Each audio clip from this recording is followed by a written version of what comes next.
It's December 15th, 2023, 7:57 a.m. Pacific Standard Time, 10:57 a.m. Eastern Standard Time. Glad to have you here this morning. Got lots to do. We're going to watch, we got a lot to review. For Humanity podcast, as well as some some discussions about human survival. We are in a very, very dangerous time. The wheels are falling off. The wheels are falling off. Good morning, Robert Reese. Yeah, the wheels are falling off this gig economy. The wheels are falling off the world government. The wheels are falling off the fraud and the illusion that we've been working in for a long, long, long time now. Let's warm up with a teeny bit of music, and then we're going to get straight to it. Got a lot to do.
Well, good morning, everyone. This is Surviving AI with JTB, Toys for Twats, Singularity Sad Meals. It's the show today, showing you the wonderful thumbnail for today's show. On the far left there, uh, you have the great Mark Zuckerberg's um, doomsday bunker in Hawaii. Mark Zuckerberg bought $170 million ranch and is now building allegedly $100 million underground residence. So, as I've told you many times, the wealthy know that they are driving you to the apocalypse and they plan to out survive you. That's the plan of record. It's a real shitty plan for you. For them, it's just a plan that they've had for a long time. And there's no doubt about it. On the right hand side here, you see, and I'm not kidding you, uh, there are adult Happy Meals now out from DJ Kerwin Frost and McDonald's, whoever the fuck DJ Kerwin Frost is. You got yourself an adult Happy Meal, and you can, I don't know, that's probably the best way to go out for the apocalypse, I would think, is with an adult Happy Meal.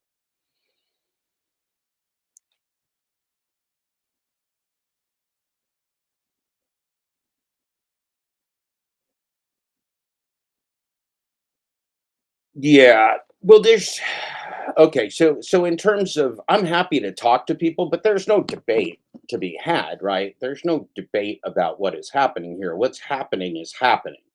The United States empire is crashing. The world government, which is a corporatocracy and rules us, is working on our genocide, and the gig economy is pure fraud. It was created to be nothing but fraud, and it's supported by the governments of the world because it's fraud upon the poorest and most vulnerable laborers of the world who the governments essentially want dead. So it's the perfect replacement for jobs, which the governments have no interest in because jobs require actually caring for the person that is employed. Instead, they're replacing those with what they call uh, gigs out of slave phone, and it's a game of Grand Theft Human. Everybody using a slave phone in the gig economy playing Grand Theft Human is losing. It's all a simulation. It's all a game. It's all fraud. We were caught in it. The reason that it's the singularity is that we didn't even know. Most of us still don't know that we are in a simulation in which we are being exterminated financially, socially, and uh,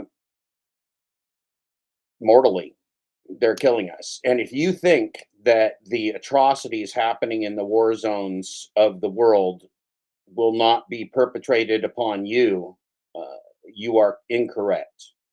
The American federal government is absolutely willing to kill, dismember, imprison, and destroy people in all areas of the planet, which will extend their kakistocracy to the point of genocide. Then they will descend into their bunkers underneath the White House, underneath the airports, underneath Hawaii and New Zealand, and they plan to out survive us.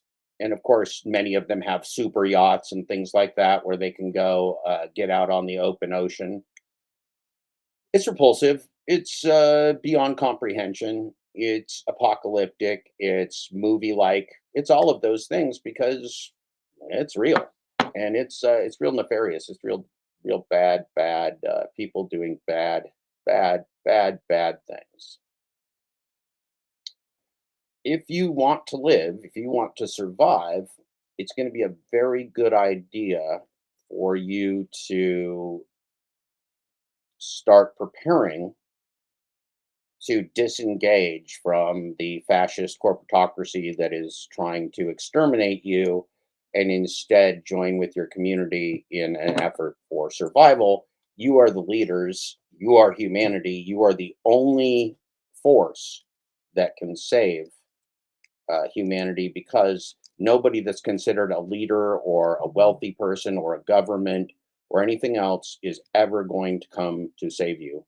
That's very sad. One would think that we have some type of a global social contract, or a social contract that is centered around life and human existence, but that would be incorrect. That would be wholly incorrect. We don't.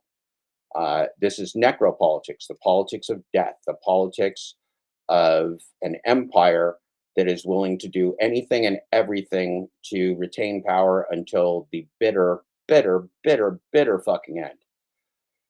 Right now, we're going to watch our friend Major Deliveries. We've got a new video from him. DoorDashers call customer support for orders already picked up. DoorDash, Uber Eats, Grubhub are dying, says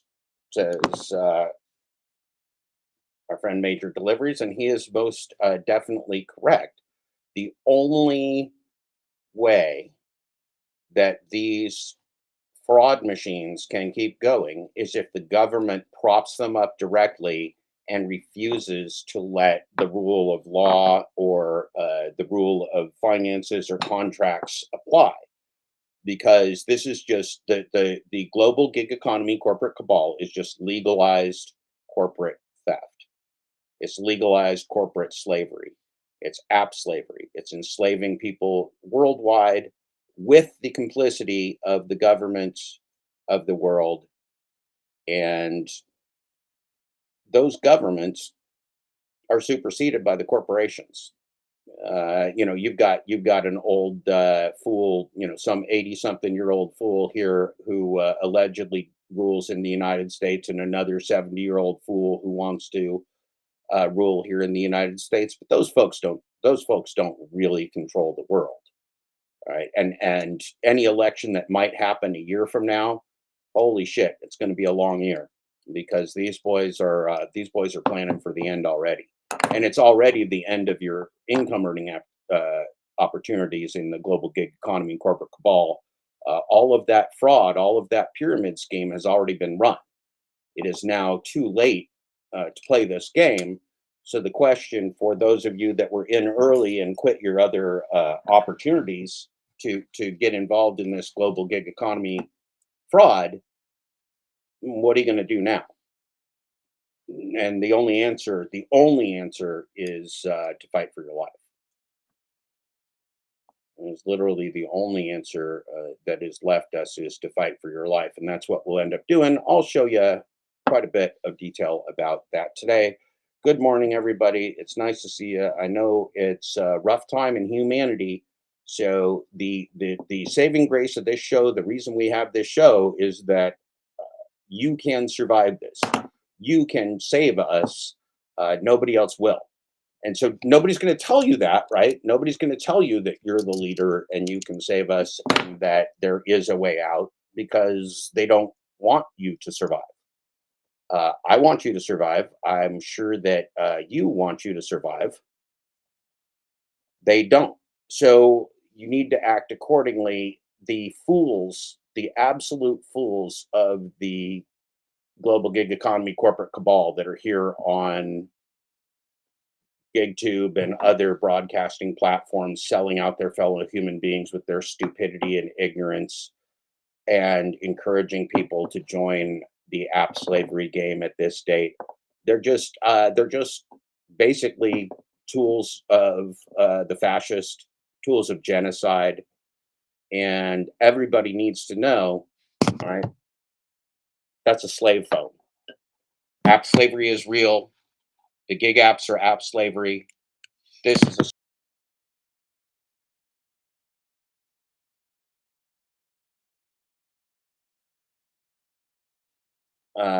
is doing revolves around trapping you into subservience to your smart device. That's everything that's going on here is driving you that way. Why do they want to drive you that way? Command and control. You are not free. You do not live in a free country, and they are playing a game of keep away with your money supply while the economy crashes.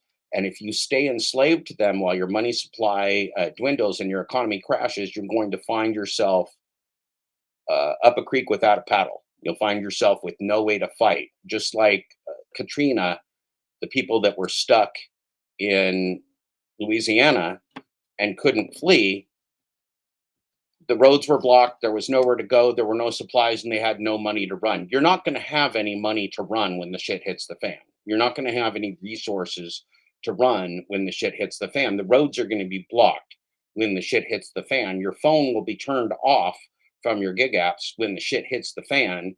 You'll be decapitated, whatever. Your banks will shut you down. There's any number of a million ways with this device that they can triangulate you, stalk you, enslave you, imprison you, threaten you. God knows what they can do with this device. This is toxic to the survival of humanity. Very, very sad.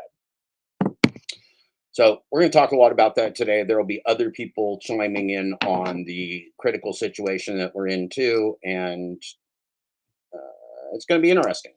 So let's start off with our buddy Major Deliveries. He's got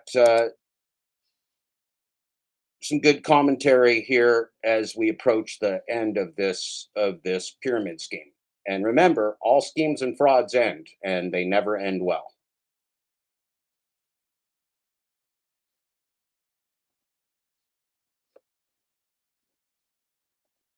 Where's Major at? There he is. Share the screen properly.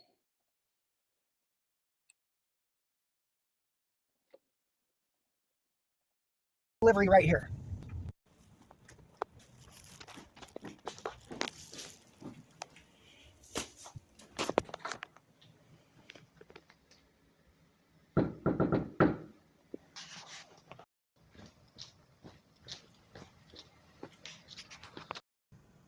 $575, 8.6 miles. No thanks. $950, 11.6 miles.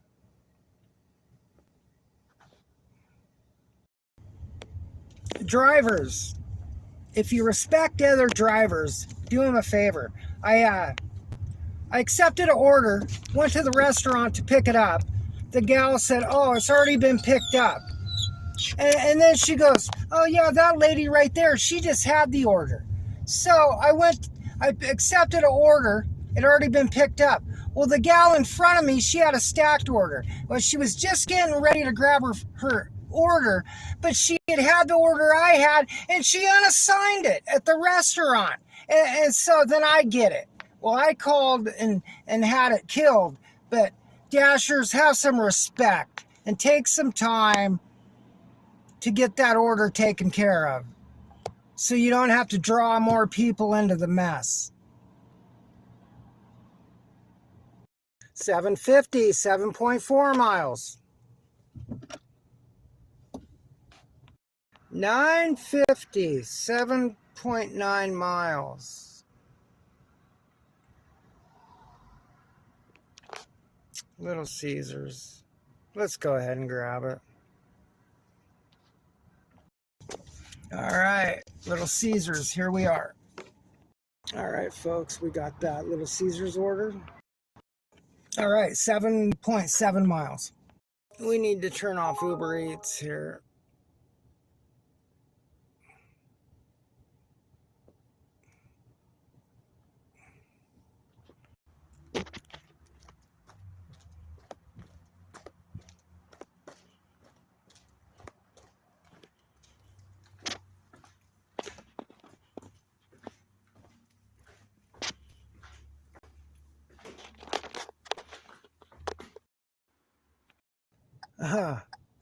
$3 base, $6.50 tip, $9.50.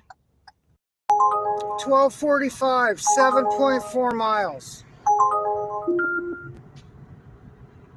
Add on, $14.45, 4 miles. So we're waiting for this hops and drops.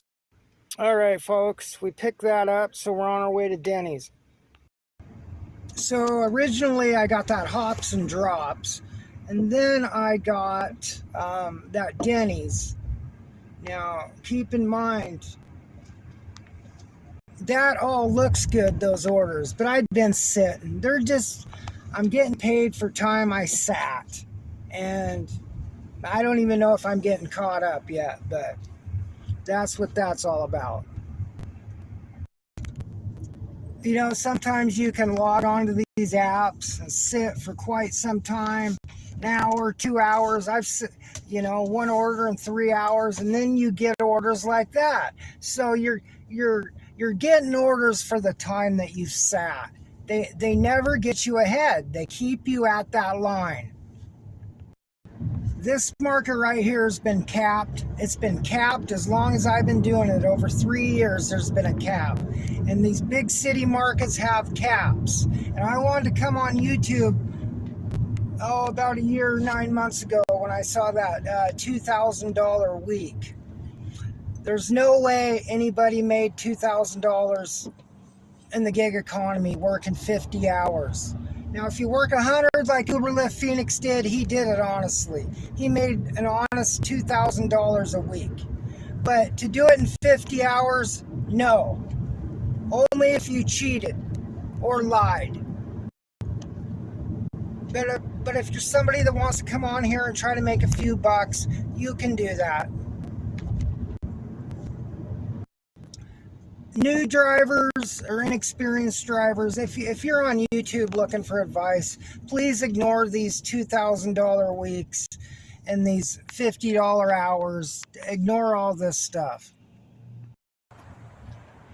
All right, so we're headed into Denny's.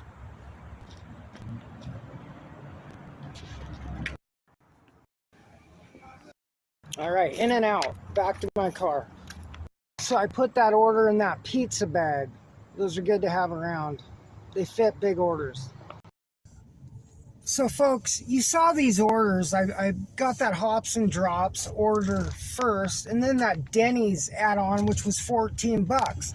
But a lot of content creators will not tell you there's a story behind those orders. The orders, you're seeing them being filmed and you're going, wow, those are good orders. Well, they're not telling you about the wait time and the time they've spent in that parking lot waiting for that order. So these orders have a story behind them. I've been sitting a while before I got those orders. It looked good, but it's not all what it seems. All right, so we're going to, this is a leave it door delivery, repeat customer.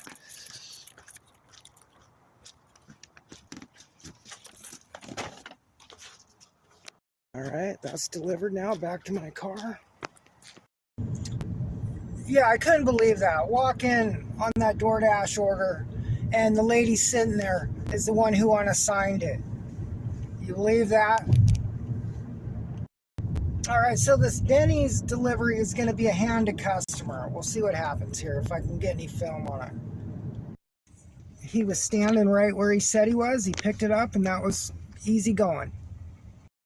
654, 4.2 miles.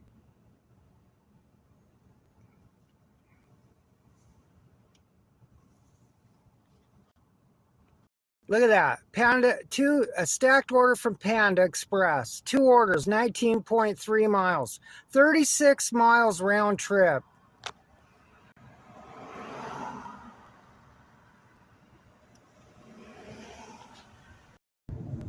These companies stacking orders. So the no tippers, they're piggybacking off customers who actually tipped. I did a short today. A DoorDash customer continually not tipping and piggybacking off customers who tip. These apps are enabling this behavior.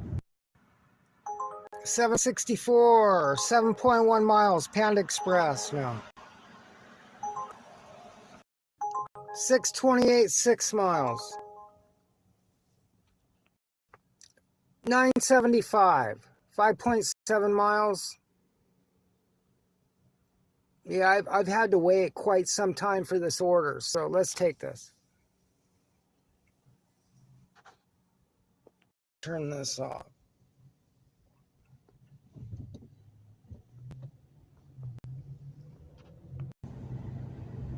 Welcome everyone.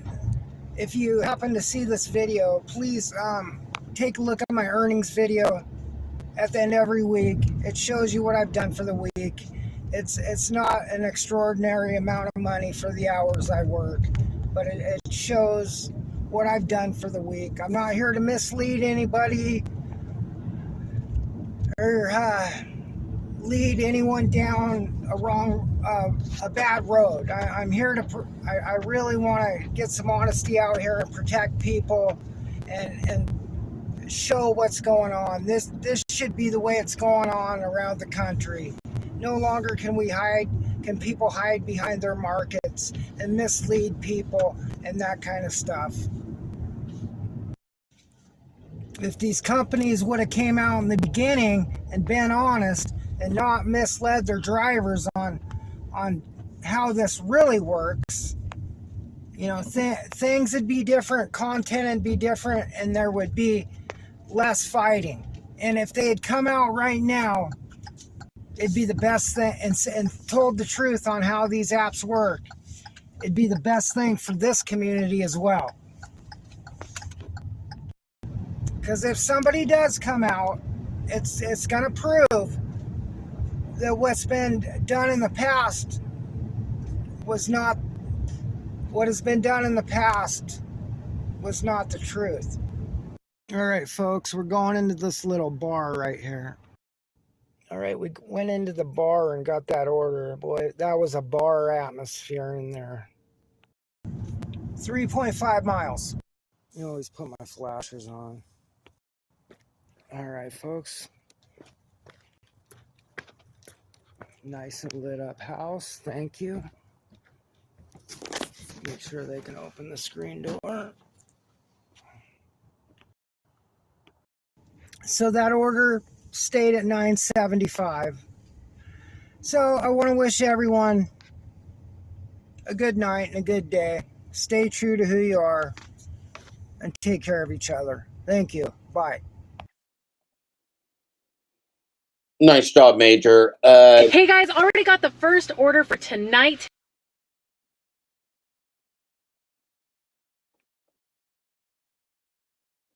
Steve Arrow says it said that the end is near for the gig app fraud. Steve Arrow wrote that would be phenomenal. I see the gig apps now getting courted in many states against their unfair labor and pay practices. The real costs are going up significantly. Yeah, it's not just happening in states, it's happening in nations all over the world. It's happening in Australia, it's happening in Europe, it's happening here. Look, yeah, this is laughable. This is laughable. So the only reason that this is news to us is that our community is the victim. The only reason this is news to us is that we're the victim of the genocide and we're the victim of the scam. The global gig economy is nothing, literally nothing. It does not exist. It's an AI scam on people in poverty and desperation across the world. It is designed to enslave people to a slave phone and to slave programs for app slavery. That's what it's for. That's what it was designed for. Because think about this. It's all pointed at a monopoly. None of this would work if there were competitors if there were competitors in the marketplace, because they couldn't force down all the wages together. But Uber and DoorDash and Lyft and Grubhub and Deliveroo and all of the dog shit gig app frauds on the planet are all going the same direction, which is the only way that corporate AI goes, which is to total exploitation. Let's take a look here at another gig tuber in the community who's been around for a long time. This is Aaron from Uber Lyft Phoenix. And Aaron's an interesting case. He's kind of a guy that can do a lot of hours and can really suffer. He also knows the game. Let's take a look at what Aaron's got to say here. It's pretty good stuff. It's a short one. Hey, what's up? I'm back with another video. I just wanted to discuss how terrible Uber has become as a company and how just crappy they treat their drivers. And And I want to just pose the question on how the hell they're getting away with it.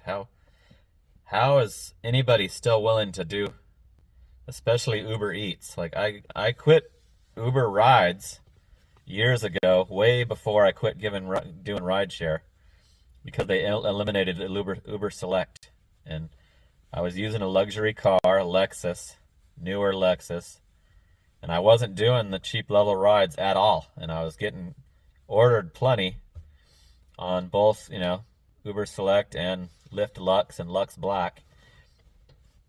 And so they pissed me off then, and it was weird to me that I didn't see much buzz about it, and not very many other people were pissed off. And now recently Lyft has done the same thing years later and eliminated their Lux, but the Uber Eats delivery, I had to quit doing it. It was I quit GoPuff because they eliminated the weekly bonus, so Uber Eats became my major app about a month ago, or a couple months ago, and they had done something different drastically to their algorithm to screw you over harder, and it was just way more crazy how many shitty, insulting offers were coming through, just constantly under $5, and then the worst of the 20-mile plus deliveries they expect you to do, and half of them are chain restaurants where there's 5 miles by the customer, and they're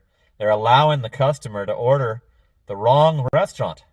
Doesn't have any pop-up telling them that they could get it sooner, or there's a closer restaurant, and there's all the other apps have territories, zones, and Uber treats their food delivery like it's rides. They set it up exactly like they're rides. They don't give a shit how far you're taking, food that's going to get cold. And I'm just wondering who the hell is willing to still do Uber, especially Uber Eats. How I've seen in my comments people confirming that the same stuff's happening in other states, so I know it's not just my local area. I turned it on last night during dinner time, and it's still the same. Just I have to decline 30 before I might get a borderline $6 4-mile offer. And so are they that overstocked on drivers? Or is there that many new naive people that don't know any better signing up? How many people could still be signing up these days? Gig works existed for so long now. Aren't they run out of willing people to do the shitty pay that they're offering? I actually, after what I saw last night, I uninstalled Uber Eats or Uber Driver on my phone and just took it off of both of my phones, and I'm going to try as hard as I can to just never do them again. I'm doing mostly Spark right now. I've been doing some Grubhub. Grubhub has a territory. They give you stupid long ones because it's a unique restaurant, but they pay. I still won't do it. Like, I got a over 20-mile one the other day that was $21. I think it was 22 miles for $21. So Grubhub adds money for the miles, but I know Uber Eats and DoorDash both don't do that. So who the hell is still willing to work on Uber Eats? Are you guys still having good success with Uber Eats? I just saw watched a video that inspired this video about after you decline a certain amount, and I've seen this too, where they're just showing you the minutes away. App goes off that you've got an order, and all it shows you is how many minutes away the pickup is. It doesn't give you any more information than that. It doesn't show you the pay. It doesn't show you the miles. Like, I can't believe that's even legal. Shouldn't they have to show you what the miles and pay is so you can calculate if it's not a loss? Like, because they send you a lot of orders that are a loss or break even, which break even's a loss to me. Waste of my time. So anyway, I just wanted to put that out there and get some feedback. And are you guys still working on Uber Eats? And is DoorDash doing the same? I'm not on DoorDash, so I don't know. But DoorDash was doing the same back when I worked DoorDash with the stupid road trip orders. And they have the zone, but they don't stick to it. They still send you way the hell out of what your zone is supposed to be. So, all right. Just wanted to get that rant out there. I'll see you on Wednesday for the payday video. Later. Cough and chest congestion relief that goes the distance. GoesINya DM.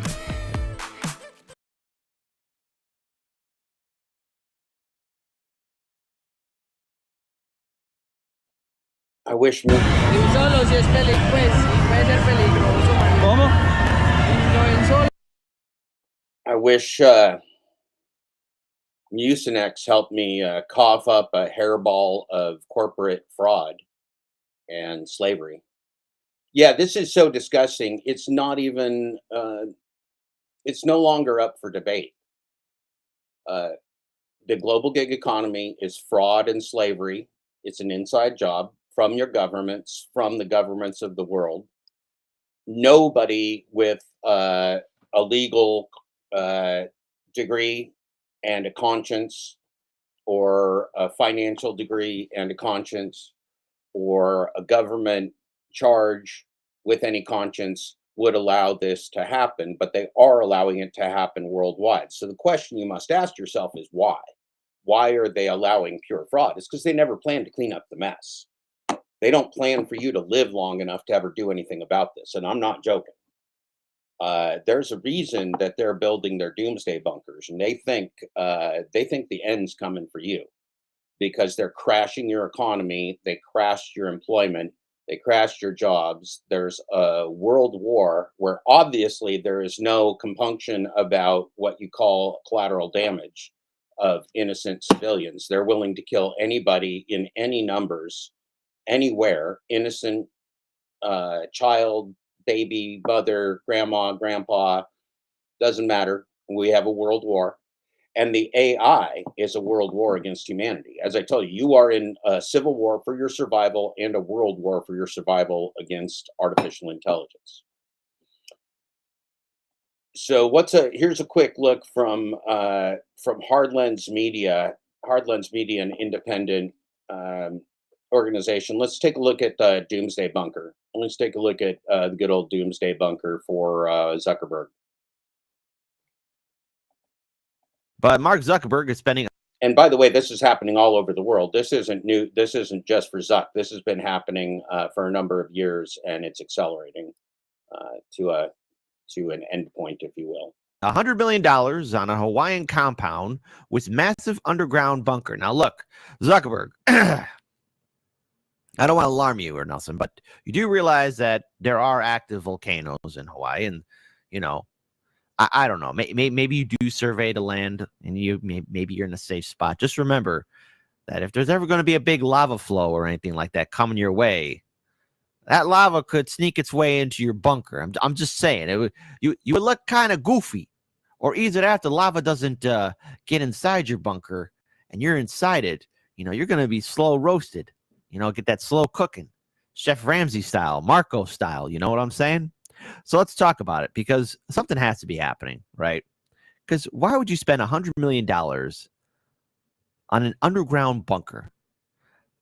I fear that we're entering into the Fallout universe. I want to be wrong. God, I hope that we have a better future. I really do. But now remember, the $100 million is just on the bunker itself. The property was $170 million. See something like this, I can't help but think that this is like a canary in the coal mine kind of moment. All right, but let's talk about it. He's building a Zucker bunker. Oh, shut up, New York Post. God damn it. That's the dumbest thing ever. Anyways, yeah, New York Post.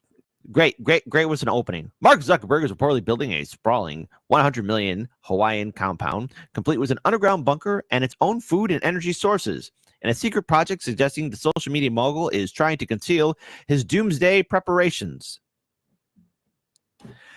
all this thing about hiding, maybe, I don't know, couldn't we like maybe do something to prevent the doomsday, like you see in the Hollywood movies where like people come together and they have a plan and like, yeah, we're going to stop the apocalypse. But oh no, hey, screw you guys. That's what the rich are going to do to us. They're going to say, F all of you, you're on your own. The Facebook founders complex called the Hulau Ranch is already partially constructed and is shaping up to be one of the most expensive personal construction projects in modern history, according to a Wired investigation of property records and interviews with contractors. The compound on Koya Island will consist of more than a dozen buildings and 2 central mansions that will be connected by a tunnel that leads to a 5,000 square foot underground shelter with an escape hatch accessible via ladder. Okay, wow. The property will house at least 30 bedrooms and 30 bathrooms. Oh, wow. Okay, great. So you have an option of where to take a dump. All right, awesome. And we'll also feature dottings of guest houses and a group of 11 dish-shaped tree houses joined together by rope bridges, according to plans revealed by the outlet. The subterranean bunker will hold a living space and mechanical room and feature an apparent blast-resistant concrete steel door. Listen, I've read my fair share of medieval sieges and battles and all that kind of stuff. Nothing is ever blast proof. All nuts can be cracked, okay? I'm just saying. Other exits and entrances throughout the compound buildings will have doors with keypad locks and soundproofing, while the library will feature a secret or blind door, according to the construction documents. Cameras are already everywhere, according to one worker, and the plans show that one smaller ranch building has more than 20 cameras alone, the tech publication reported. So, Marky Mark's, the Zuck's Ranch, has another feature showing the Meta CEO may be planning for some sort of apocalypse. Hey, the rich are going to say, F you, poor people. Isn't that great? According to Wired sources and construction plans, the builders hope to make it completely self-sufficient. A water tank, 55 feet in diameter and 18 feet tall, along with a pump system, will be housed on the property, where existing ranching and agriculture on the 1,400 acres already provide food sources. Zuckerberg has built a 6-foot wall around the compound and has all of his contracted workers, no matter their level of involvement, sign NDAs regarding the work on the property, according to Wired.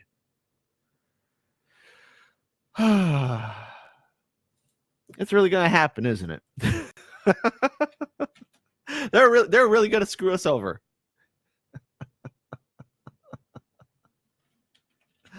Okay, well, this is it, folks. You got to love it, too. Now, I don't know if this is truly what it looks like via design, but this is what some people have been sharing on social media, just to share with all of you. This is probably not what it looks like, but hey, look at that. Fancy building. This is just a pic.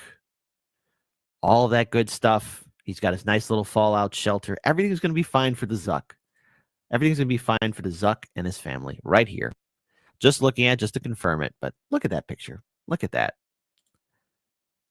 These rich people. I don't know, man. 2023 has been a very weird year, right, for all of us. But why post a story about this now, unless you want to cause panic? And remember, this is what the establishment is very good at, causing people to panic, to be afraid, to be scared. Maybe Zuckerberg's afraid of oh no, goodness gracious, another term of Donald Trump. Are you kidding me, Facebook? That's the best thing that could ever happen to you. I want to let everyone understand this. Like, you could be prepared for everything, but life is chaos. Okay? And for these rich people who could afford all these luxuries and these wonderful things, just remember, while you're out there hiding, the rest of the world's going to keep on moving forward. And here's something that I just want to share with these billionaires and these celebrities who are going to be hiding when everything goes to crap. Right now, currently, in this environment, you are deemed the leader. Society has dictated that you are people that we should follow, right? Because you're up there on the pillar. We should follow you. I remember, growing up as a kid, celebrities, CEOs, politicians, you're the leaders. You're the leaders. You're the ones that we need to follow. You're irreplaceable. But what does it say to a people who are then abandoned by said leaders who decide to hide, to duck and cover, to run away? Let me be clear. When you hide in your fantastic bunkers as the world goes to crap, if it does go to crap, hypothetically, if it truly does, what makes you think anyone's going to follow you when you crawl out of said bunker? Because people are going to ask, well, where were you? Where were you at? The world's going to keep on going on. That's the thing. The world has seen its fair share of apocalypse. I mean, if you look at our prehistoric record, I mean, we've seen life go, not us specifically, but the earth has seen life go extinct. But the world still goes on. The world still recovers. And throughout human history, we've seen the rise and fall of empires, destruction, civil wars, global wars. But the world goes on. And during those times of crisis, leaders step up. But our current crop of leaders, our politicians, our celebrities, our so fantastic top echelon people, when the going gets tough, you're going to hide and run away. So go ahead and do that. But if you think that you're going to be welcomed back with open arms as the world goes to crap, just remember, you chose to run. And while everyone else is out there fighting and struggling and hopefully trying to rebuild the world if there is apocalypse, you won't be embraced as the heroes and leaders. You'll forever carry the shameful name of cowards. Okay? So go ahead and hide. We're going to keep on moving on. And I don't know. What other kind of fancy stuff are you hiding in your bunkers? Just something I want to throw out there. Duck and cover and run away, right? That says something about a leader. Oh, he was so inspiring. Our commanding general, our president, our prime minister. As soon as the enemy revealed himself, he ran away. So inspiring and stunning and brave. Hey, folks, if things do go to crap, let's have democracy in the chat. And all of our fancy, elite, rich people decide to duck and cover and hide in their bunkers. And let's say you survive, right? Let's say you survive the apocalypse or whatever happens, right? Type 1 for Kit. Come on. Everyone gets afraid. I'll be more than happy to welcome our dear leaders back. You know, they're special because they're great. Type 2, man, hell no. I'm going to slap them in the mouth and raid their bunker. What's wrong with you? Want me to respect somebody who runs away like a coward. Man, get out of here with that BS. Type in the comment section below. With that being said, please be sure to like, comment, share, and subscribe. Be sure to hit that ring bell notification. Let's see, Aspen Fallen, tip $2. All hail our mad.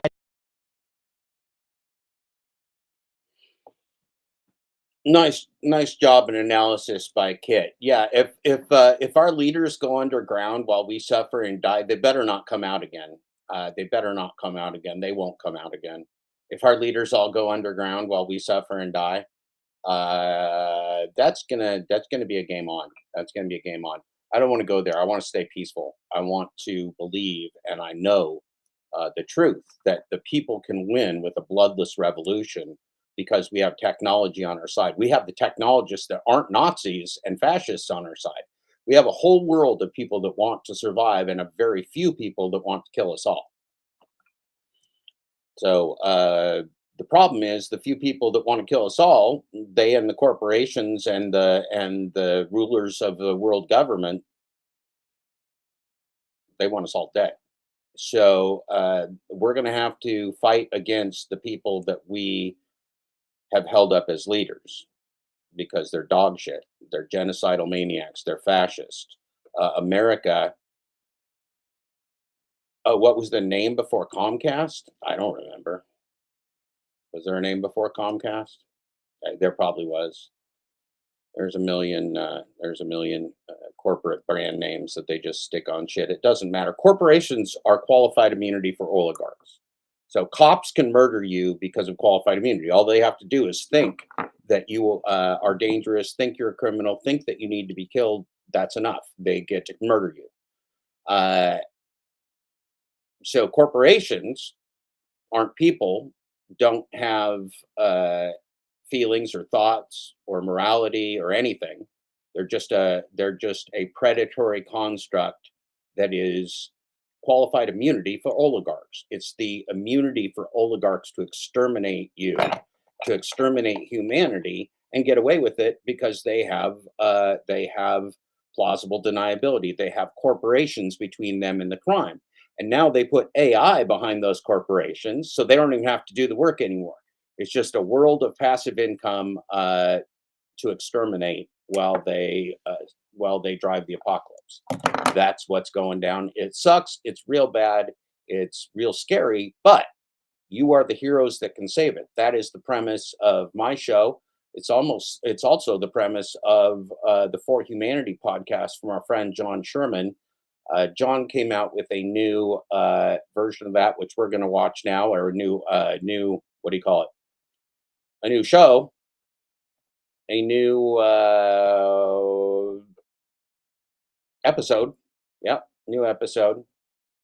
And we're going to watch that now. This is Moms Talk AI Extinction Risk from For Humanity and AI Safety Podcast with our friend John Sherman. And John does a great job with this. He's put a ton of effort into this, and I highly encourage all of you to get over and follow John's podcast, share it with friends. John has the same goals as this show, which is to teach people the truth about artificial intelligence, the risk that it carries, the power that it carries over humanity, and who has consolidated that power within their social and financial structures to destroy you. The gig economy was created to destroy you. The gig economy is pure fraud. App slavery is the only real term for gig apps. It's app slavery. You are a slave to artificial intelligence. Everything that is done in that system is against your interest, whether it's the slavery of profitless or money-losing work, which is something, even a new form of slavery, right? Never in a different form of slavery did the perpetrator of the slavery have an opportunity to even to siphon the income from an economy earned by their slaves like now. So it's unthinkable. And remember, the AI isn't human. The corporations aren't human. Our governments have sold out to a corporatocracy. So what is this thing? Who owns this software? Who owns this entity that you're slaving and dying for? Nobody. Nobody owns it. Nobody directs it. Nobody can fix it. Nobody can adjust it. There is no amount of new drivers that will change it. There's no amount of old drivers that will change it. There's no labor unions that can change it. There's no job circumstances that can change it. It's all irrelevant. It's all a lie.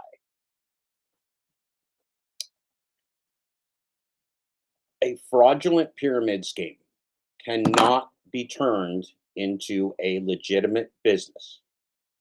A fraudulent pyramid scheme cannot be turned into a legitimate business. It's not possible. There's nothing underpinning the business of DoorDash or Uber or Lyft or any of these other AI scams other than monopoly and financial fraud.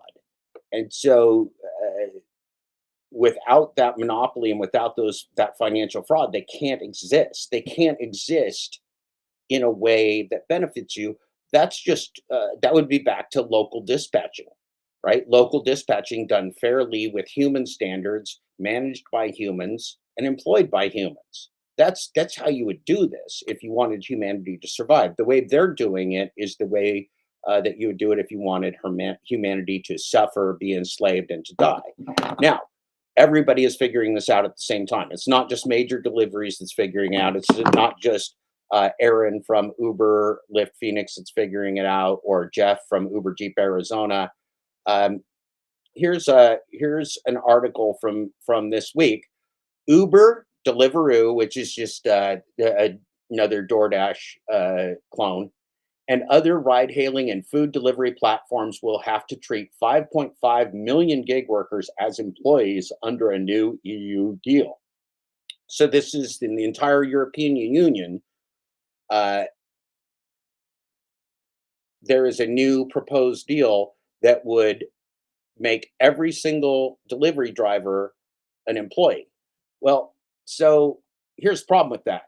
If you have an AI scam on app slaves in the gig economy where they're not employees, and an AI scam on employees that are app slaves, it's all the same scam. It doesn't matter what someone tries to do to legitimize this work. It's still an app slavery scam where the workers are being driven and exploited by artificial intelligence to the point of poverty and death. And so what they're doing is continually lowering the bar of what this app slavery even means, right? They're bringing in immigrants, they're targeting homeless and jobless and desperate people all over the world because it's just a churn and burn. It's just a burn. Humans are burnable fuel for the gig economy. They don't plan to keep you around. They don't need you to be successful.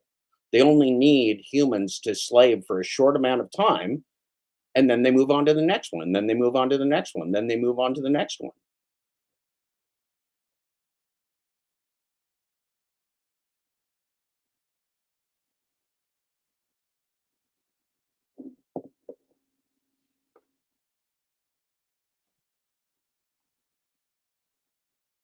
The problem with all of this,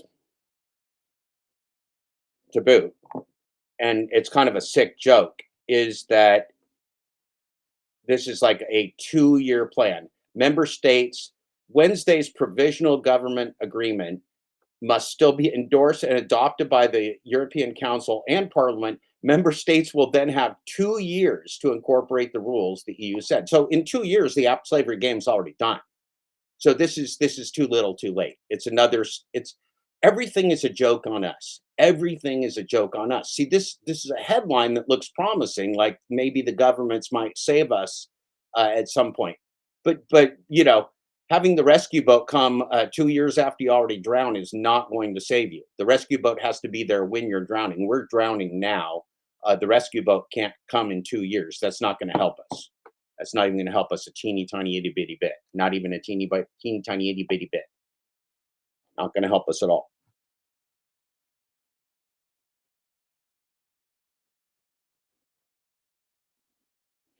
Everything that they're offering us now is too little, too late, which is why the only answer for you and for your human survival, for your children's survival, the only answer I can offer you is that it's time for you to general strike for your life against all governments, against all gig apps, against all rule that keeps the people in poverty while the oligarchs and the corporations live a different standard of life that exterminates us in the process. That is their plan. It's an open plan. Everybody knows it. Now you know it. To answer Aaron's question, to answer Major Delivery's question, there is no way to fix gig apps. Gig apps are app slavery. Nothing but that's all they were ever invented to be. That's why they can't let unlimited companies come into the market and compete with them, because the app slavery game only works as an AI scam. It's designed to be inefficient. It's designed to burn out your car, your resources, and your life. Corporations designed inefficiency to burn out your life, your car, and your finances, and your mental stability while addicting you to a slave platform. If that's not terrifying, I don't even know what terrifying is anymore. That's terrifying. That's absolutely terrifying. The life that they are marking out for your children, should your children survive even over the next year or two, is a living hell on earth.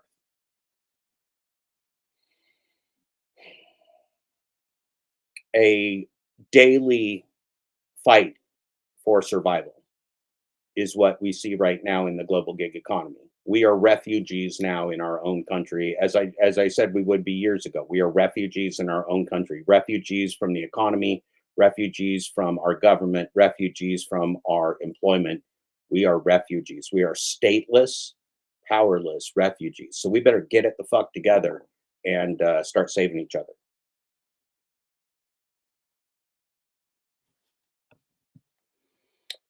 You are the heroes. Let's watch John Sherman's great podcast here. I've been looking forward to this. I haven't watched it yet. It came out, I think, 2 days ago, and I've been looking forward to it since. Let's see here. Just gotta pull up.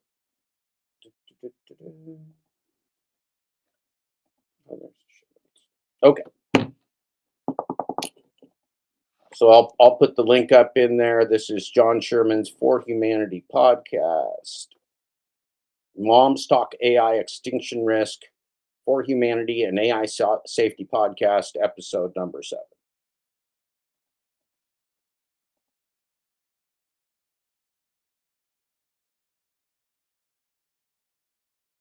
I don't hear as much about like end of the world as I do. What is the application in the school system? And then how is my child learning? When you first heard the notion of existential risk, that like within our lifetimes, there could be a world where there is no life on Earth, our expected lifetimes, I guess. How did that hit you? What was your first thought?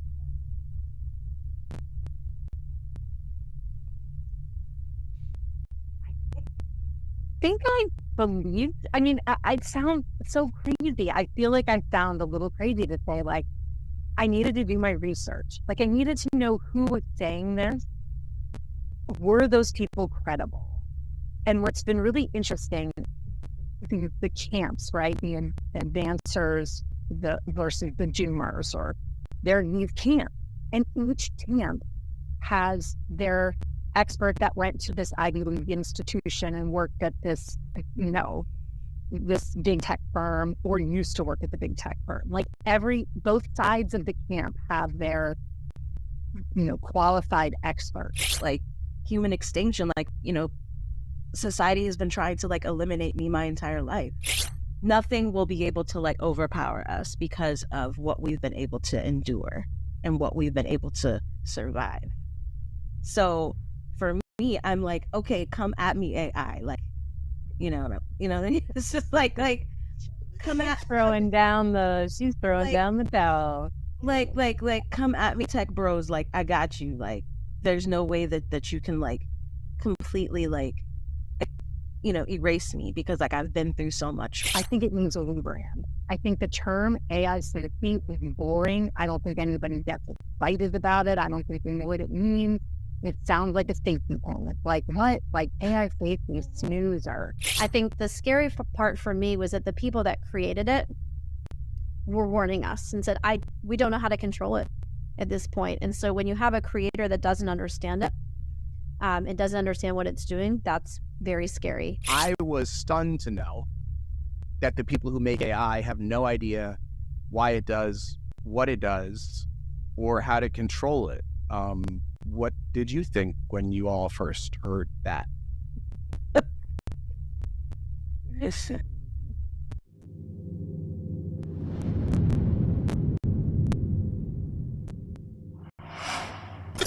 Welcome to For Humanity, an AI Safety Podcast, Episode 7, Moms Talk AI Extinction Risk. I'm John Sherman, your host. Thank you so much for joining me.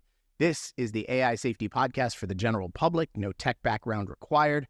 As you know, this show is exclusively about the threat of extinction from artificial intelligence. Please like, subscribe, and tell a friend about this show. And if you are on X and want to hear more about these issues on a daily basis, please follow at For Humanity Pod. Okay. So the whole point of this podcast has been to move this debate from the Silicon Valley boardroom to the family dinner table.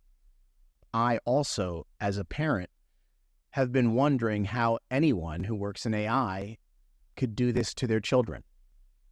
And that if maybe awakening the parental, maternal instincts that are so foreign to this AI safety debate could be possible and maybe even powerful. So I thought, what a better way to do that than to just do that. So I asked 3 moms to come on the show and discuss AI as an immediate threat to their children. I want to give a big thanks to Stephanie, Jen, and Crystal, our 3 moms. I asked them all to watch the first episode of this podcast before we met. I think this is a fascinating conversation, and I am thrilled to share it with you. All right. Moms, I think we made it. We made it through the gauntlet of Riverside Zooms and getting on a video conference. So nice to see you all. Nice to see you. Awesome. So let's just take it from the top here a little bit, I guess. So it's an interesting thing in your life when you start to talk about these AI safety issues. They resonate with certain people and not with other people. And you know, Stephanie has been a friend of mine for many years, and just, you know, it's an issue that sort of resonated with her, and we got to talking about it. And one of the things we're talking about is, like, where is the parental attitude in this? Where's the maternal, you know, attitude in this? And so I've been trying to sort of take this debate as much as I can from tech people to regular people. So why not just do it and take it right to the most regular people of all, the moms, right? I will say, as a father, as a son, you know, husband, all these things, that moms make the world go round. And so I salute to all the moms everywhere. I thought we could just start off right off the top. Maybe let's just go around the horn, say who you are, tell me a little bit about your kids, and maybe what you do outside of kids, and we'll just quick shoot around the horn and then come back up to the top. Stephanie, why don't you start us off? Sure. So I'm Stephanie Rano. I am a mom of 3 kiddos. My oldest is 13, my middle is 10, and my youngest is 8. So kind of early, but definitely that 13-year-old has opinions. 2 of my kids are neurodivergent, and that is much a part of our lives. I'm really open about talking about it with anybody who will listen, just around their gifts and the places they need support. And what I do when I'm not being a mom is I do recruiting. So I do sales for a recruiting company. I've been doing staffing and recruiting for almost 20 years. And I'm really excited for this conversation and excited to share the podcast, hopefully with my kids. So watch your language, Jeff.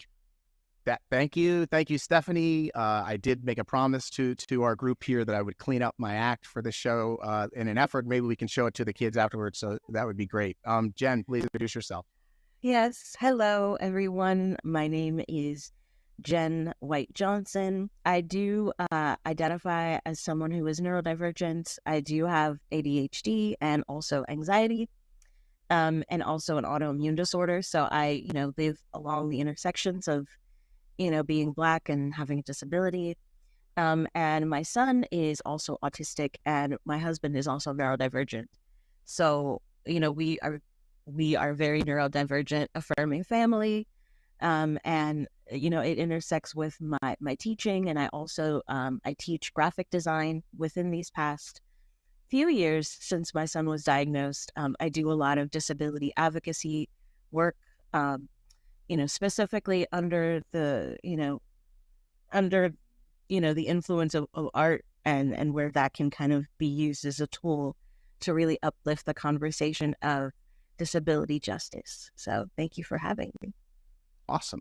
Thrilled to have you. And Crystal, please introduce yourself. Hi, everyone. My name is Crystal Putman Garcia. So I am also a mom of 3, like Stephanie. I have twins that are 9, and then I have an almost 7-year-old, so 6 right now. So they're a little bit on the younger side, but I do have a neurodivergent son who is obsessed with technology. He could hack into our Amazon accounts when he was 5. I think it's one of his gifts. And so definitely try to balance like when is it okay to give your kids technology, because we live in a world with technology, and so we want kids that are comfortable with it. But where do you draw the line? And I'm not just a mom. I also I work for a tech company, so I work for a policy and global intelligence company, and have for several years. And I also in the past have worked to make sure that there's an intersection between consumers and internet privacy. And so this is an area that's particularly of interest to me. One of the reasons why I thought this group would be really great to get together is you all put so much work into everything you're doing. You are badass, professionally, and you're globally devoted to your kids, as am I. I'll just introduce myself as well for a second. I'm John. I do video production. I do a podcast that you may be watching. And I have two kids, boy-girl twins, who are 18 years old. I can't believe it. They are seniors in high school and getting ready to leave us. And it's a whole lot to take. But, I certainly, as we think about these AI existential issues, my kids are always at the top of my mind. So why don't we go around the horn one more time, and let's talk about our experience thus far with AI. We're going to talk a lot about existential risk and in the podcast, but, before you became aware of this existential risk conversation, what were your impressions and just sort of briefly, what were your dealings with it? I know, Jen and I don't know, Stephanie, either you all have been doing some really interesting things with neurodivergence in kids and AI, which, has some promise in that space. So Jen, you want to start off and just talk maybe a little bit about what you've been doing with AI in this area? Sure. Just as a designer, specifically using, graphic design as my trade and my weapon of choice, it's always tech and, the intersection of how we use it, to kind of emote joy has always been like a part of like my world. And, so I really use, AI to, just amplify, good. Crystal, in the marketing world, I'm in the marketing world. I mean, you must get hit every day with 65 new things AI will do for you that are fantastic that you need to learn yesterday. Yes, absolutely. And there's this worry that you're not going to need marketers anymore because generative AI is going to get so good. I still believe that humans are better. It still needs oversight, right? There's a lot of pros, but a lot of cons. It's like the smartest stupid thing, right, around. Stephanie, how about you? AI up until we had this conversation. Yeah. So it's funny. Back in this time last year, I was sent a link by a consultant that we work with, a tech consultant that we work with, who also does some strategy with us, to ChatGPT. And he said, I know you're working on your presentation for your big company retreat. Check this out. What I ended up doing was I used it to create the outline, to create the agenda, to help me come up with activities, like specific work activities. And it was awesome. And I was like, oh my gosh, this is great.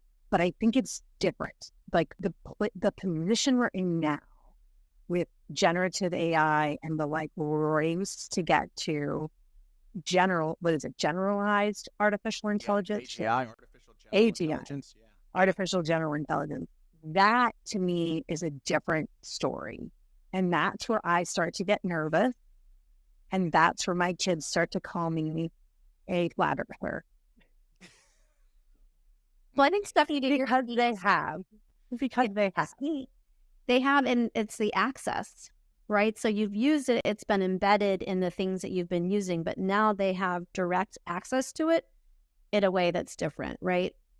Yeah, I mean, I think when we all actually got to use it, it was one thing to hear about this thing, artificial intelligence, and then ChatGPT 4 came out, and some friend of us talked us into logging into it and signing up and checking it out, and you were like, oh my God, this is fundamentally different from anything ever before. So that will lead me into my next question, and this can go to anyone. When you first heard the notion of existential risk, that within our lifetimes, there could be a world where there is no life on Earth. Our expected lifetimes, I guess. How did that hit you? What was your first thought?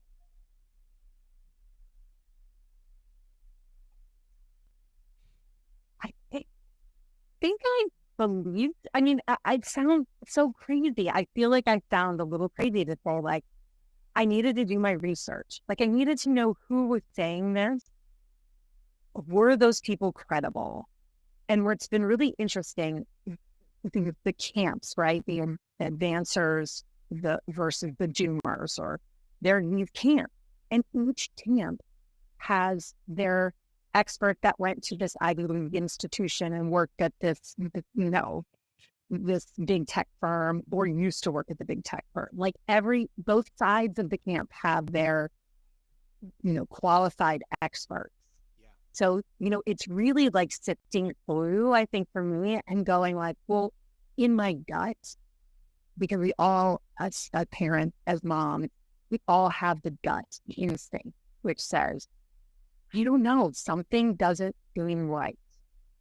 And then when you start to see the onion peel away, like with that mess with Sam Altman, like when you start to go like, wait a minute, like what is going on with this, no offense, like boys and their toys?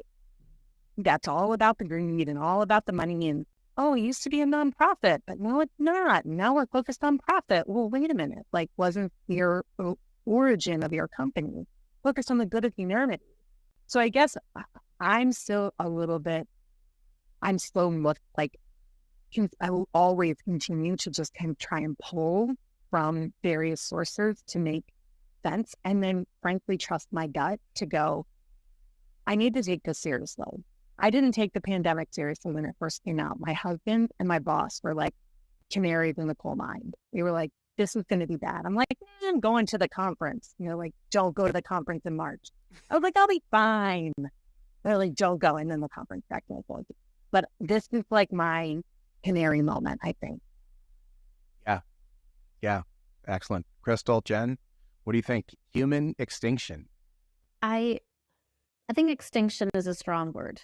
And over what period of time? So I think, that's the hard part about, well, there's two different things. There's the scary part is, I think going back to what Stephanie said, who is saying this and based on what information? I think the scary part for me was that the people that created it were warning us and said, we don't know how to control it at this point. And so when you have a creator that doesn't understand it, it doesn't understand what it's doing, that's very scary to me. That's the first thing that worried me. The second thing that worried me is you look at social media, etc., and these things were created so that you cannot, like as humans, like you can't win against it, right? Like you become addicted to it. You can't help it. And so I think those are the two things that concern me, is you can see how social media spreads misinformation, right?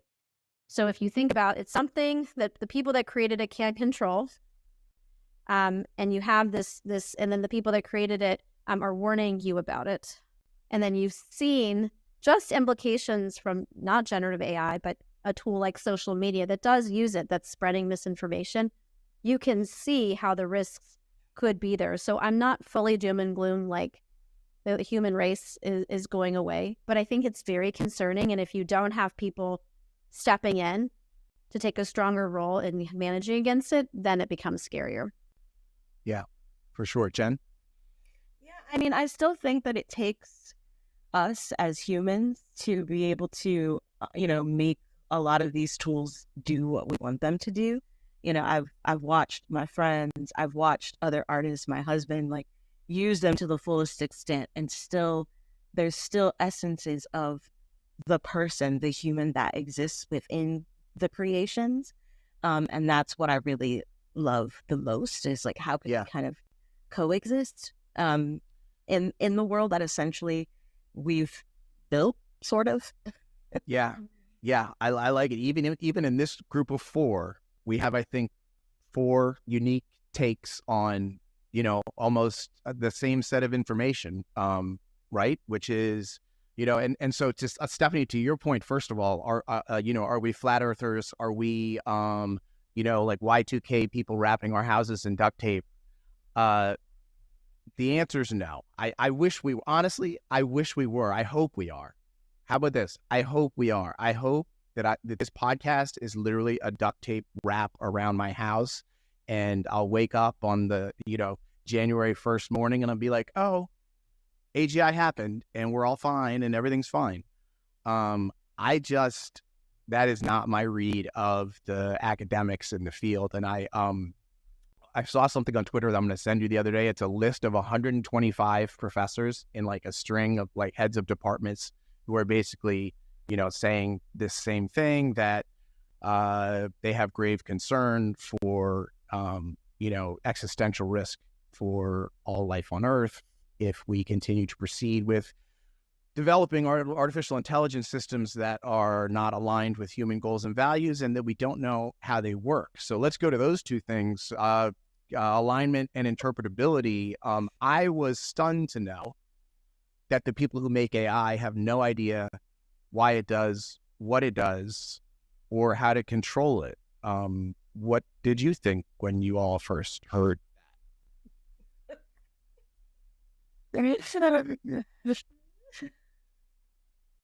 Anyone who wants that one. Crystal, I'll go with you because, if someone came to you and said, hey, I want to get this new product for our department, it has tremendous power. It could make us the best company on Earth or kill everyone in the building. I don't know how it works. And that's the scary part that I had mentioned earlier, is that the people that created it don't fully understand it, and they don't know necessarily how to necessarily stop parts of it. And I think that's the most concerning part. I think that goes back to, I believe, Jen's part. You have to have a human interaction, and you have to create rules around the use of it, or else it's going to go into the hands of bad players. You can't say that everyone's going to use it for good things, because that's just not true. And so how are we, as human beings, as companies, as governments, as moms, as human beings, going to all work together to make sure it's being used for the right reasons? Because we've all experienced the good in it. We've also seen how it can fail, right? You look at it, you're like, well, that's not right. And so that's where I think the human mind currently is different, is we can differentiate between those two things. But I think there's a point where it's hard to do that. And that's what concerns me. Yeah. Stephanie? Yeah, no, I agree. Definitely. I think it's shocking, but not shocking, that people would want to run fast towards advancement and towards being the first, like being the first company, the first person, the first team. It's interesting, right? I almost wish we had someone that maybe ascribes to more of like Eastern values. I don't know, and maybe you guys do. But in listening, John had recommended Mo Gaudet, who has a book called Scary Smart. He was with this Google X at the time for like 10 years. And she, he even says kind of the Western drive to make more money and just succeed and by any measure and get to the top. And it doesn't matter who you leave in your wake. We want to say that that's not the case, but it's so very much the case. And so I think as moms too, it's hard to parent kids when it's, when you got the pressure of social media or of your friends' kids or of advancement on what school, and, you're fighting that already all the time. And then you sort of, you blow that out in this world of AI. And how else are the systems supposed to learn other than our inputs? And if our inputs are all for the basis parts of who we are as humans, then that's not great. That's only setting up these systems to be based in the way that they proceed. And so it really worries me. I also am aware that we're cognitively dissonant people as human beings. I don't know that AI systems, or maybe they'll be able to do that. I don't know. I feel like that might be a human like win. Like, hey, yeah, I can hold two very opposing ideas at the same time. Like, I am a practicing Catholic, and I also am really worried about existential crisis, but I'm not worrying to a point where I can't get out of bed, or where I can't go to work, or I can't parent my kids. So because I think at the core, I have a faith that like is my belief and says like, you can't like offer that up. You can't worry about that. Yeah. So I don't know if that makes sense. And like I'm very concerned, and also I can't live daily, day in and day out from a place of completely utter fear. We just Yeah, no, absolutely. Elon Musk was asked about it recently, and he said, you know, he has existential fears of AI and says it openly, and says in 2016 he had spent a lot of sleepless nights worried about what I'm worried about right now, but that he has come to peace with it because he's decided that there's no more interesting time to be alive as a human. So he will sacrifice the potential for extinction with the excitement of living the most exciting life of any human generation. I don't know that I can quite get there, but I did find something in that that was a little helpful. Here's the question I have for you all, and then I'll throw it to you, Jen. Where are the women in this whole thing? A lot of people have seen my first podcast. I appreciate that y'all watched it. And, this is a very male-dominated thing that is happening to the world. Where are the women, and what are your thoughts about it? Jen? Well, I mean, there's a ton of women that are really advocating specifically from, the Black and brown perspective when it comes to ethical and responsible AI. Ovetta Sampson is a really amazing voice. Gerald Thomas, who are specifically working to address the conversation on representation.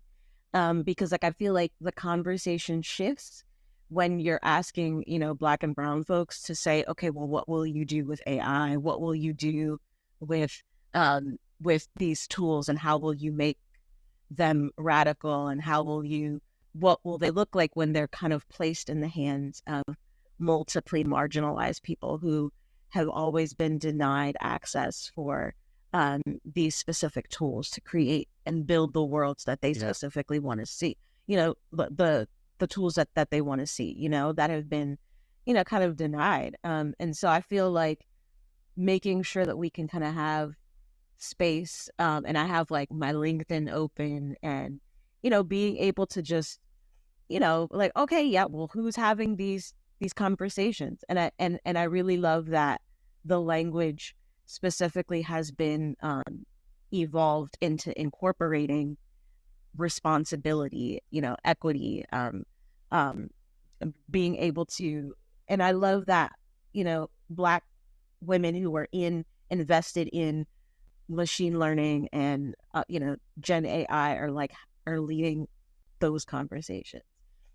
So, it, like I said, like it begins to shift when the conversation is put in the hands of the multiply marginalized. Sure. Thank you. No, and I feel like there's a maternal attitude missing to this whole thing. Like, it's like some 30-year-old guys are like, hey, I got this car, it goes super fast, I'm gonna go race it at 300 miles on the highway, and nobody's being like, you might hurt someone. Don't, you might want to think twice about that. Have you thought about the other people? Crystal, Stephanie, any thoughts about the male domination of this suicide cult? So it's funny, John, because as you asked this, last week I saw this woman, Danny Herrera. She was like the DEI advocate. She posted about the New York Times article. So I think, there is complicity particularly in media, that if you're going to cover like the 12 game changers and leaders in AI, you can't find a woman. And she was like, lazy. And it's totally right. Lazy reporting, lazy coverage. I'm not calling you lazy, John, I promise. But it's like, because you were like, I didn't have any in mind. And I was like, I looked hard. I really, like, yeah. Like, she posted this and she had over 600 comments of people. And out of those, like probably, let's just even say half were listing women leaders in AI. And you know what's really interesting? Just a couple that she mentioned: E.P. Lee, Rana El Talibi, Margaret Mitchell, Tim Gibrew, Kieran Snyder, Daniela Braga, Joy Bulamini.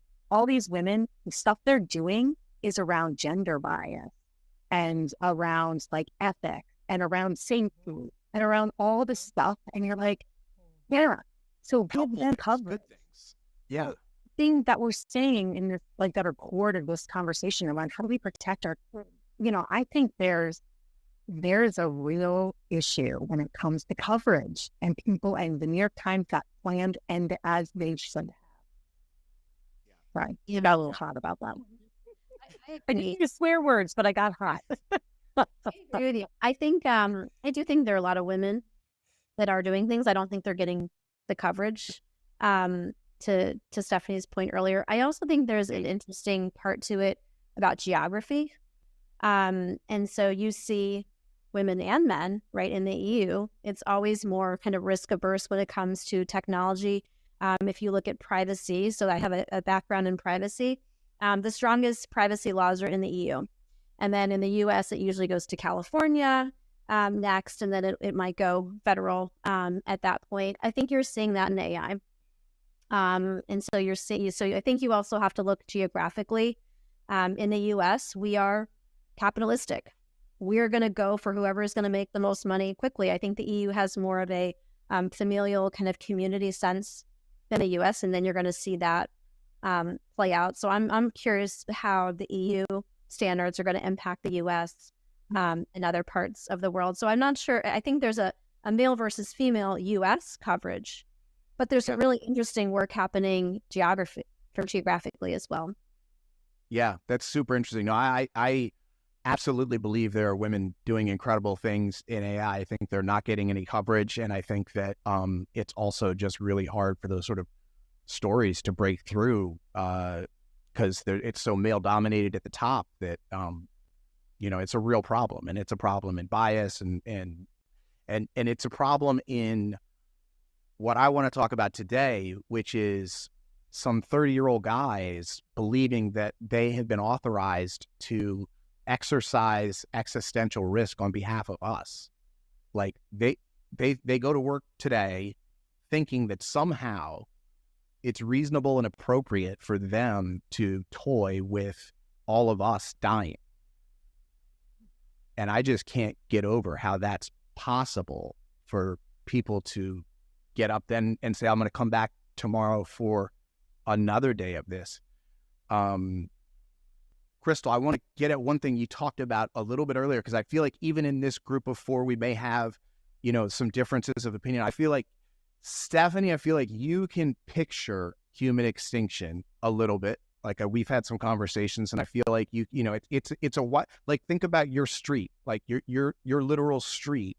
What does your street look like the morning after all life on Earth is eliminated? It is laughable. Like it's so uncomfortable that it's really hard to contemplate. I did not think it possible in my life that I would be contemplating these things, and yet I find that I'm doing it on a daily basis. So Crystal, I feel like, and Jen, I don't know where you are on it, but I feel like Crystal. Well, I'm a Black woman in America, so like I feel like I'm at risk every single day, like walking in the street. I mean, that's why, like, I have, like, when if we really want to get deep with it, like human extinction, like, society has been trying to like eliminate me my entire life, so it's just, to me, it doesn't take technology to do that.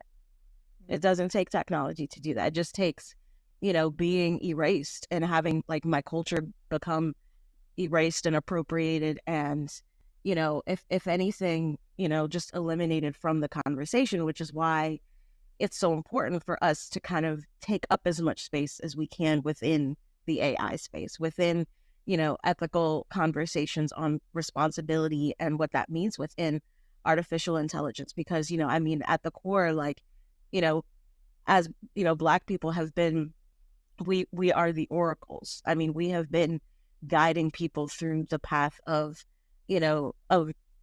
survival for centuries. Harriet Tubman, I mean, she was literally using astronomy and her own disability to guide people to make sure that they can actually survive. Yeah, it's really super interesting to think about it like that, Jen, to think about different people perceiving it in different ways based on their own personal experience. Really so glad that you joined, that we have these perspectives, that we are not, you know what I mean? Like, me, I'm really glad that you brought that up, because I think when you wake up in fear and you fear for your son, that's something that is in your bones, and it's probably been, in your family and in your bones forever. And, it's a privilege that we don't have that. And now we're thinking about it. And I also, my next brain, I only have one brain, who knows? Maybe I have some other weird brain sitting someplace else.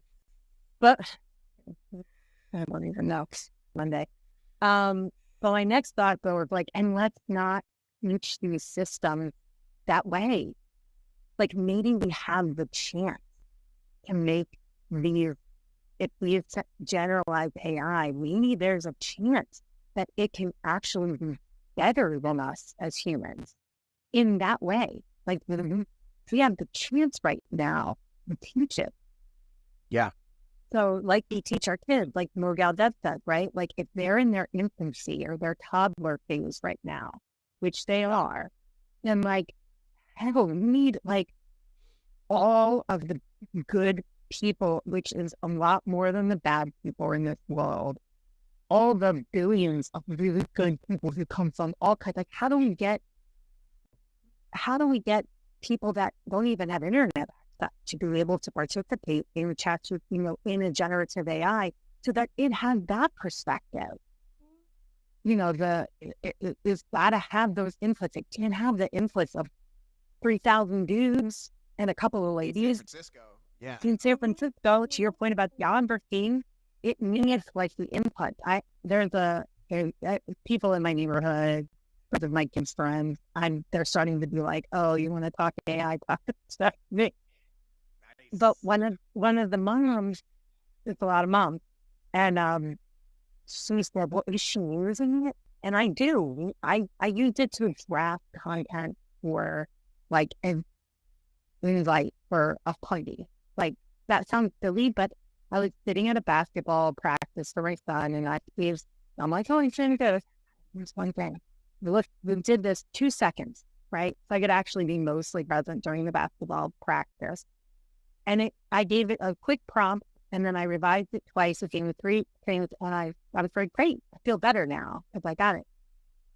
But I use it. And for some people, it's well, you shouldn't use it if you're worried about the existential crisis of it.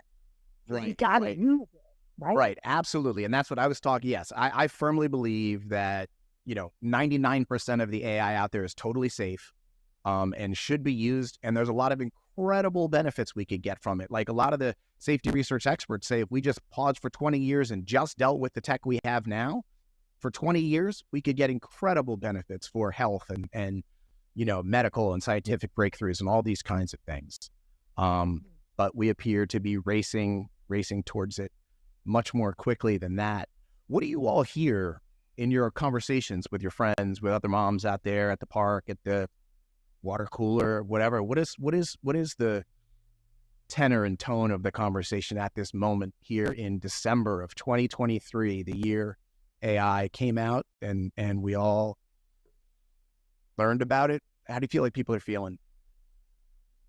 I feel like when it comes up in my group of friends, it's less around human extinction. It's more how the kids are going to use it. So are my kids going to properly learn how to write an essay, or are they just going to feed the data into ChatGPT? And so where I hear it more, it's less around humans going to go extinct. It's more around how is my child going to be learning how to use it or to not use it? How am I going to make sure that my child has the right skills so that when they do go into the workforce, they're able to kind of to do the job. You're seeing schools now have kids take tests with a pen and paper again. I'm seeing several universities doing that. Who would have thought that? Because they want to make sure they can still write an essay. So I think it's going to be interesting as parents, and then the education system as well. So how do you make sure your kids are learning? So I don't hear as much about like end of the world as I do what is the application in the school system, and then how is my child learning? Exactly. Yep. Yeah. Yep. Yeah. No, I hear a lot of that, and I'm actually gonna circle right back actually to what Jen was talking about just a second ago, because I had something I want to talk about, which is, so I started this podcast 7 weeks ago, was working on it for a couple months before that, and it was right around, it was all coming together right around the October 7th attacks in Israel. And kind of, you know, to what you're saying, Jen, it's like people feel directly threatened on a personal, emotional level in different ways at all times. And it's really hard for this very abstract issue of AI safety, something inside a computer system, to emotionally resonate in the way these very personal, very direct threats do.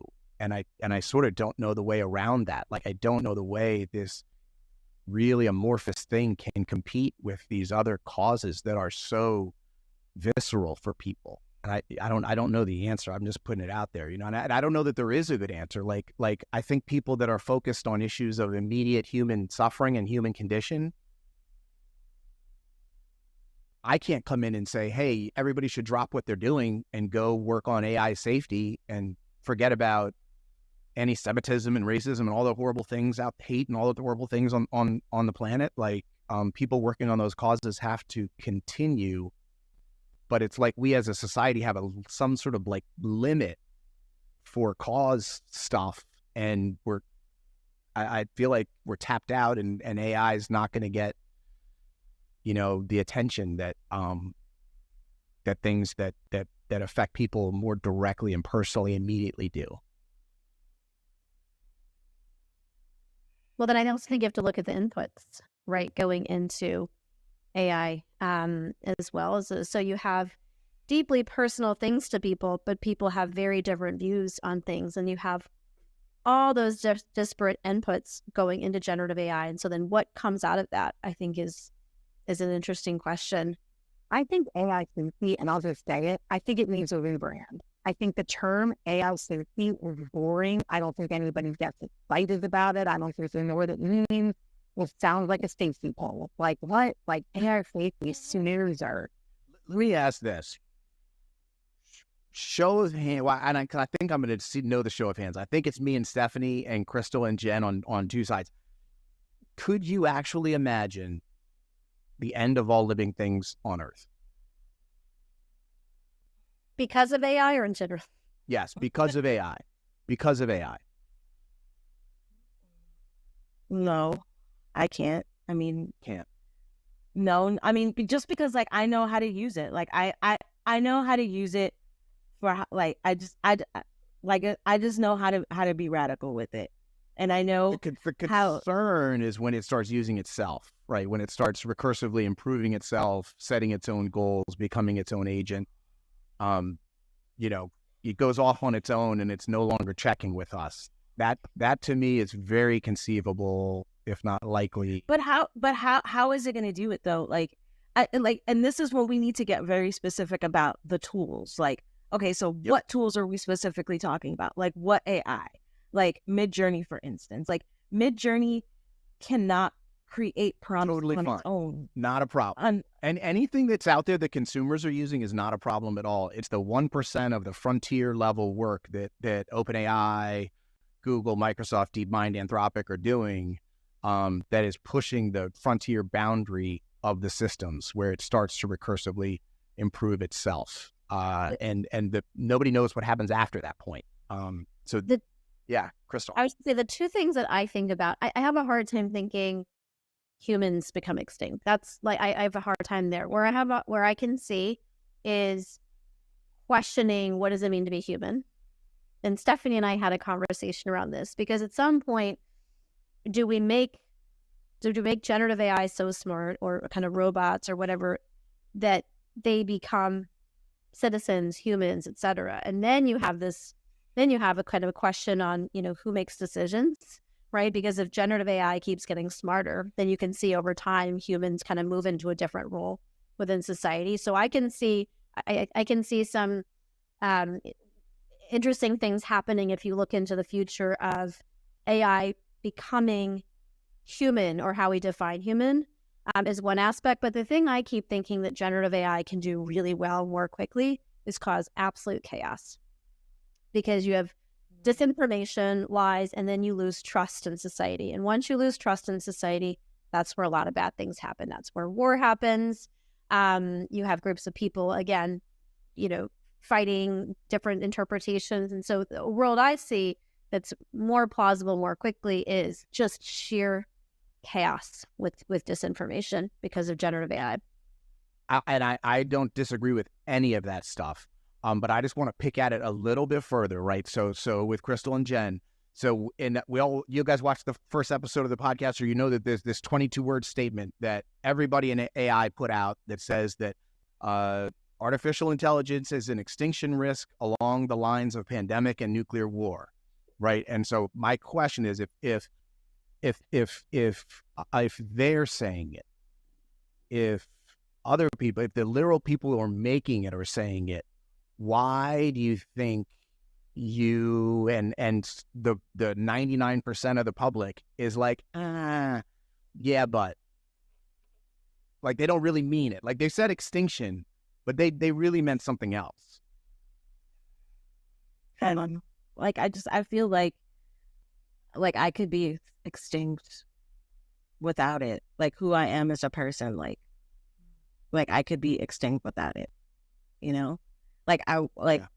I was like my people, my culture, without literally they were using, colonialism and, racism, and, they were using Black and brown bodies as, they were harvesting like enslaved people, in terms of, so I feel like it's going to take more than technology to like make us extinct as a people. I still feel like, Black people, multiply marginalized people, like we will never, like nothing will be able to like overpower us because of what we've been able to endure and what we've been able to survive.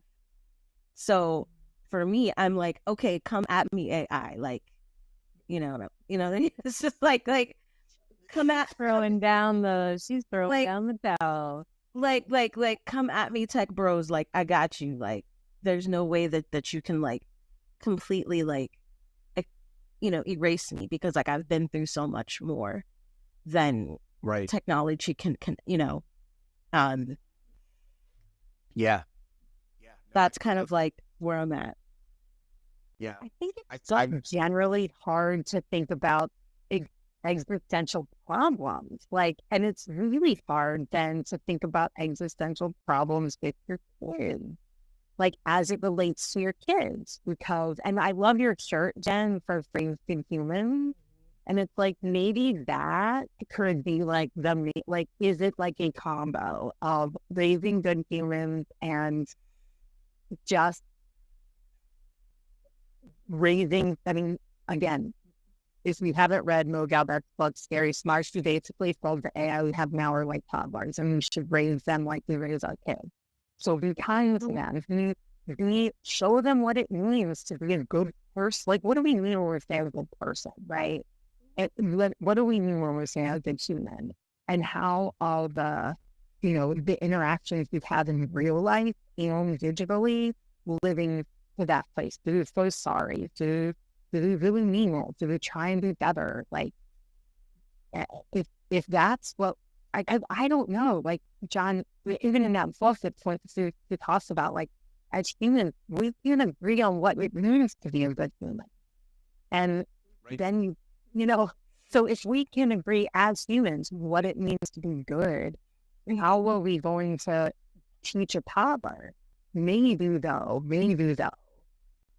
if the systems are set and the intelligence is set to be generative, not degenerative, not to regenerate, right? I mean, I get what generative is in other ways, but let's just break it down. Like, if it is supposed to, like, continue to create and not be destructive, then let's have more people do that. Well, I don't know, something you said just landed on, like, just there's more inputs from more people that aren't this one teeny tiny step. So in some ways, it's like, don't stop using AI. Like, let's get the generative AI particularly, but let's get more people using it in a good way. I'm a little bit more bullish. Like Jen, I believe that you have 250 people that have signed this, who own a lot of the companies that are working on this. So the people that are saying it's a risk also have the power to put guardrails and to serve as leaders. And I also believe that, so if they say that's a problem and we want to do something about it, that's a good thing. You've got, EU, you're always going to have the regulation come in. Governments tend to be slower.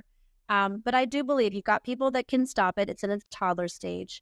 As women, as moms, it's all of our responsibility to make sure we have diversity of thought in all the products that we're building, in our marketing that we're doing, making sure that we're hiring the right people for the roles. And so we're not powerless if we all are raising good humans and we're being good humans and we're making sure we're getting the right voices at the table. Then I believe that we're not going to stop it, but I think we can use it for generative and not degenerative purposes. You're always going to have the nefarious folks trying to do things. But I do believe that these tech companies know what they're doing and because they're funding it. And if they can actually start to say, why don't we get a group together? We can do something. So I'm bullish.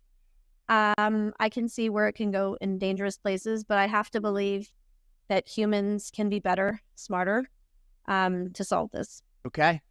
So what do you think? I've watched a ton of AI safety podcasts, but I have never seen one quite like that before.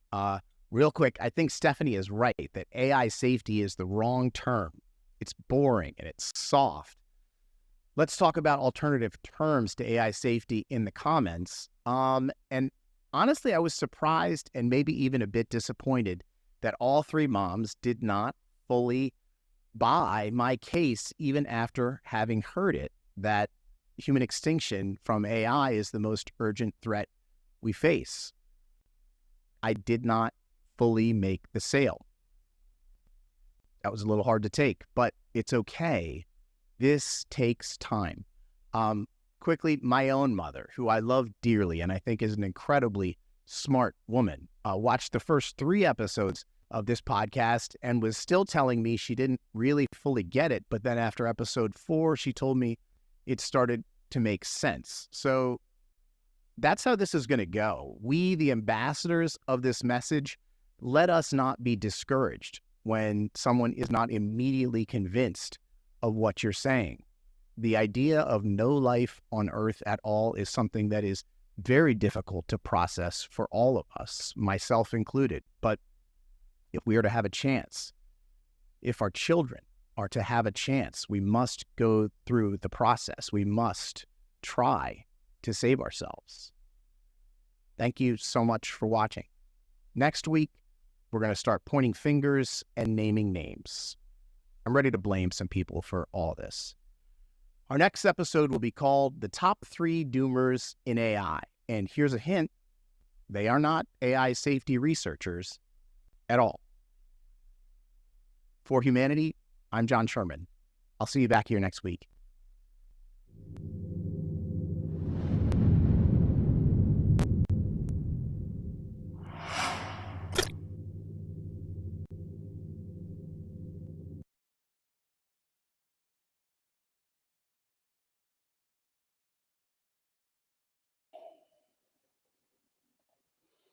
Well, that was pretty hard to take. That was pretty hard to take. Pretty hard to watch delusional middle class women deny what's happening in the world.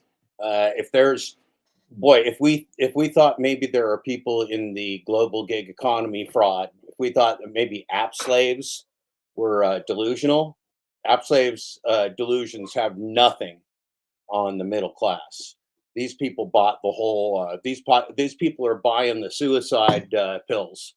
These people are buying the suicide pills from the corporate AI salespeople, and they're selling their kids right down the river with their belief in psychopaths. Like, I mean, Sam Altman is accused of doing many awful things and of being an awful person. He's maybe the most powerful person in the world, and he's not elected. He's just some 30 something year old dipshit. How is that not fucking terrifying? How is that guy not in prison? How is that guy not locked up like Hannibal Lecter?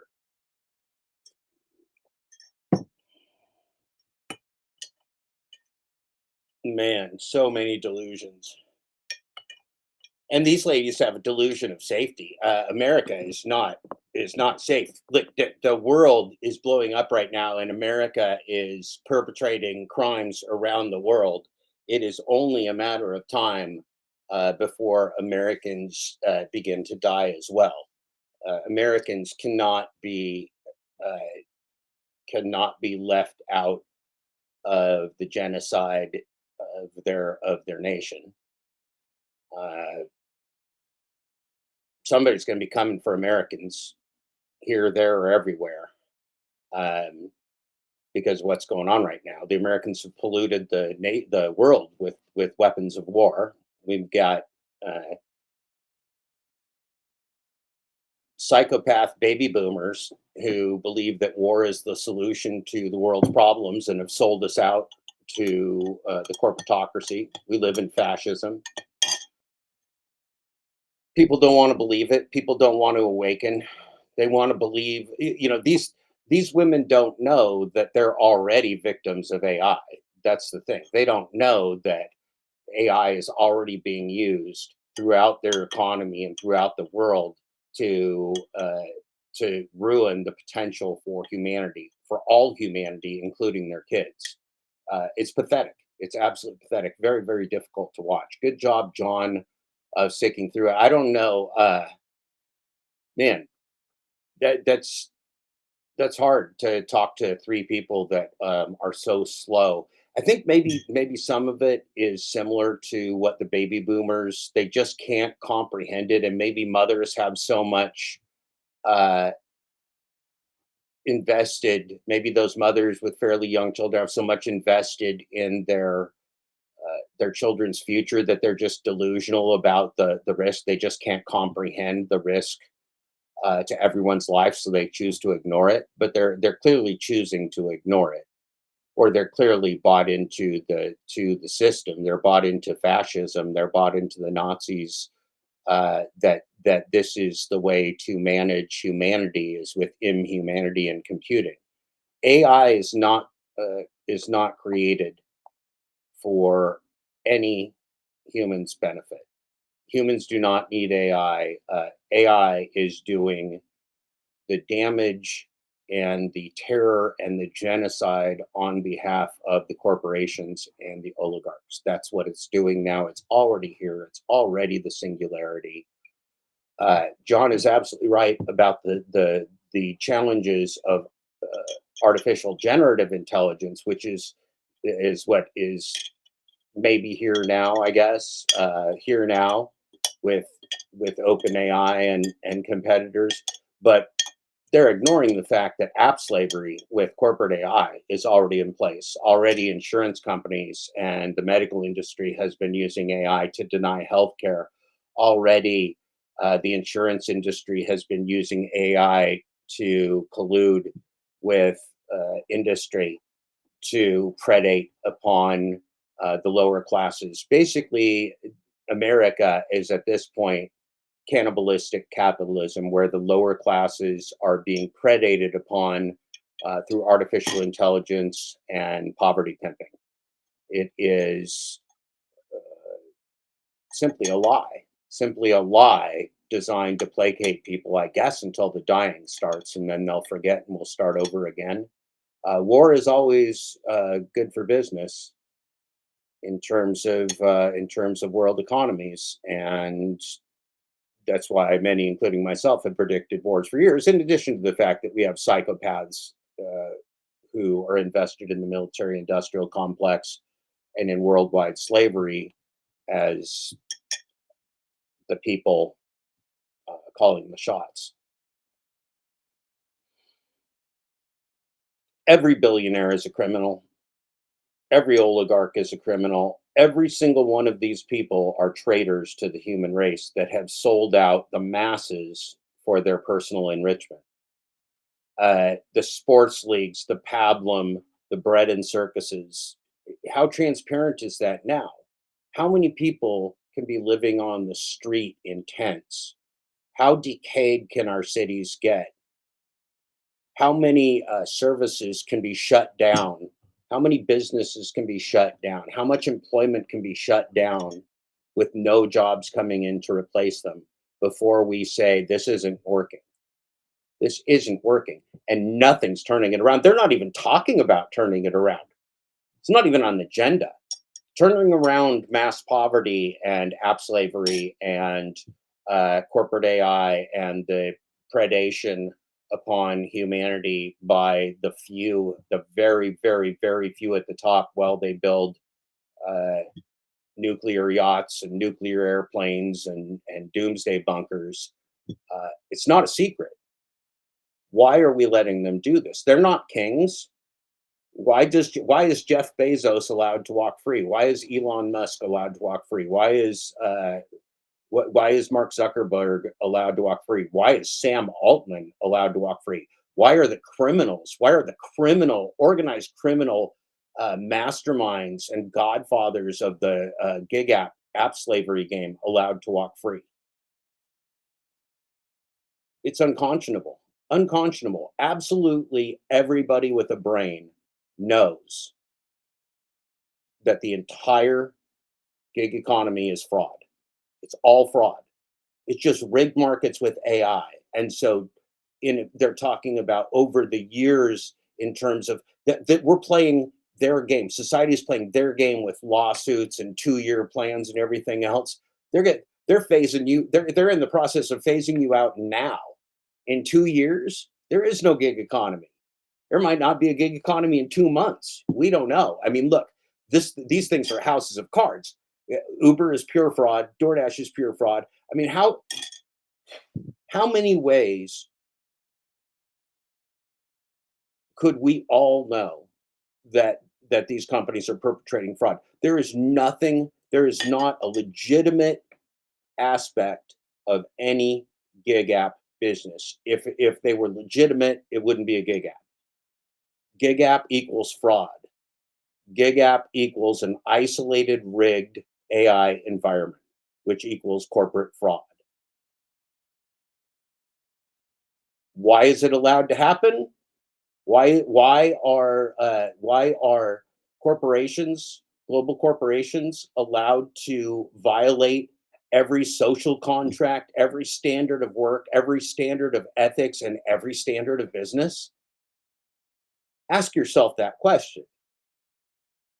Why would Silicon Valley corporations be allowed to violate every tenet of a fair contract, every tenet of fair employment, every tenet of worker safety, every tenet of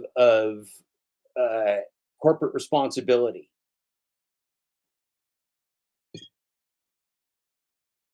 You've been sold out. You've been sold out. And that's past tense. It's already happened. Only thing you can do now is revolt. You can't work with that system. You're a slave. Sucks. Let's watch something that I watched when I woke up this morning. It's real good. It's our friend Daniel Schmachtenberg, who is a very bright man, and he really fucking nails this one. It's gonna leave you on your heels here, as it should.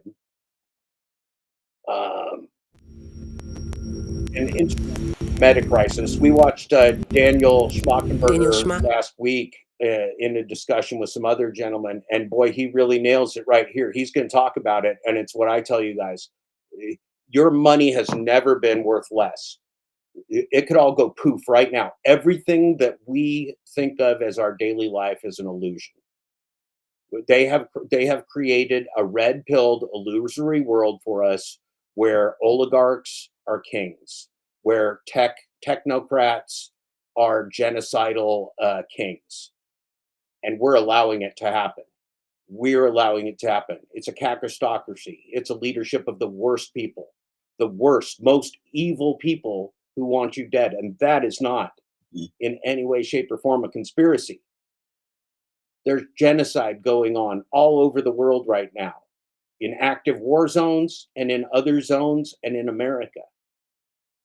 America is choosing to let its people die on the streets. America is choosing to let its people die without healthcare. Our healthcare system is not just insufficient, it's a fraud. It's a fraud perpetrated upon you.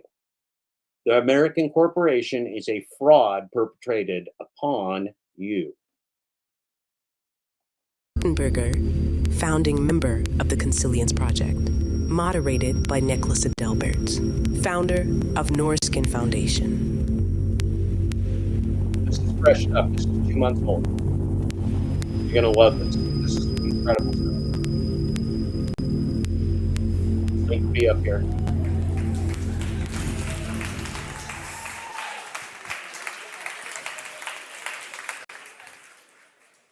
So I'm scared to death of public speaking. So for me to dance in here on stage, the delta is a little bit wide, I must confess.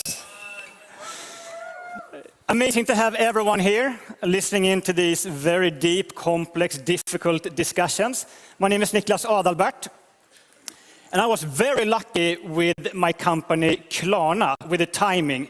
It's a buy now, pay later for e-commerce, and thanks to this timing, I was part of this amazing growth journey. And I was receiving awards and front page magazines and recognition for what I was doing. And 7 years in, I reached my goal in life, which was to be financially independent. I could change my fake Rolex into a real one. I mean, how great isn't that? But as everyone understands, I mean, a fake Rolex showed the same time as a real one and looked exactly the same, and I could only eat 5 times per day and so on, so nothing changed. I thought I would reach nirvana, but I just felt complete emptiness.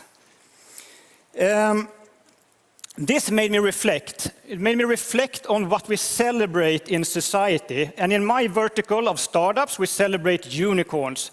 The companies that reach a certain valuation, $1 billion valuation, no consideration whatsoever if they destroy the planet or society in doing so. If we put people to debt or we create addictive mobile games which destroys people's ability to pay attention and so on, all about reaching a... So this was the birth or idea behind Norskin Foundation, to instead put the spotlight and capital and networks behind impact entrepreneurs, so startups that are actually tackling the world's greatest challenges. And thanks to the Resilience Center, Greta Thunberg, Northvolt, creating the world's greenest batteries that we're very proud of here in Sweden. Sweden today have actually 34 times as many impact startups as the world average. And this has been feeling great to me. I mean, such a good recognition and feeling and feeding my ego, until Erik Fernholm introduced me to this guy here and the meta crisis.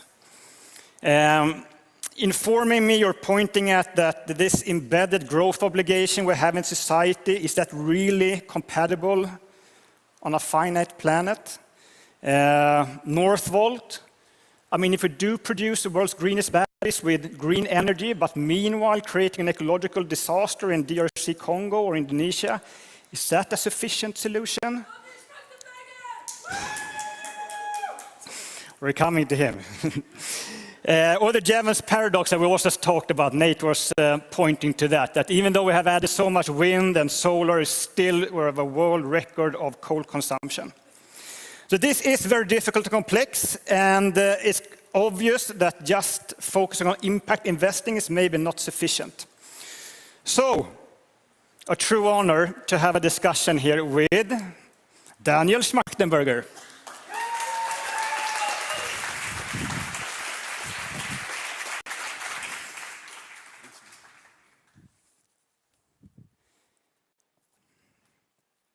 So Daniel,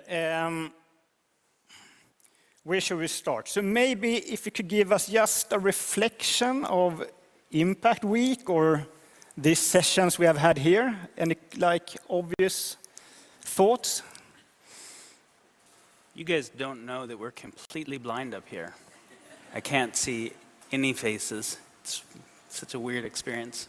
Can you hear Daniel though? Yeah, good. Reflections on Impact Week yesterday and today. I was sitting in the audience and I was listening to Nate and Olivia and Kate today, and you know, these are people whose work I respect deeply and who are saying some of the most important things that can be said and are brilliant educators. And I was feeling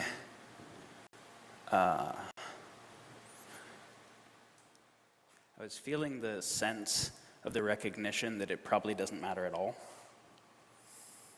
That most everybody will leave and probably continue working the jobs that they work, doing mostly the same types of things. And they will remember what happened, like, okay, we're destroying the atmosphere, we're boiling the oceans, we're killing all the other species, we're doing it at the cost of colonialism, we're on the way towards extinction. And that will last in people's minds till they scroll for a minute, until a bunch of messages come in, and until the bills need paid at most.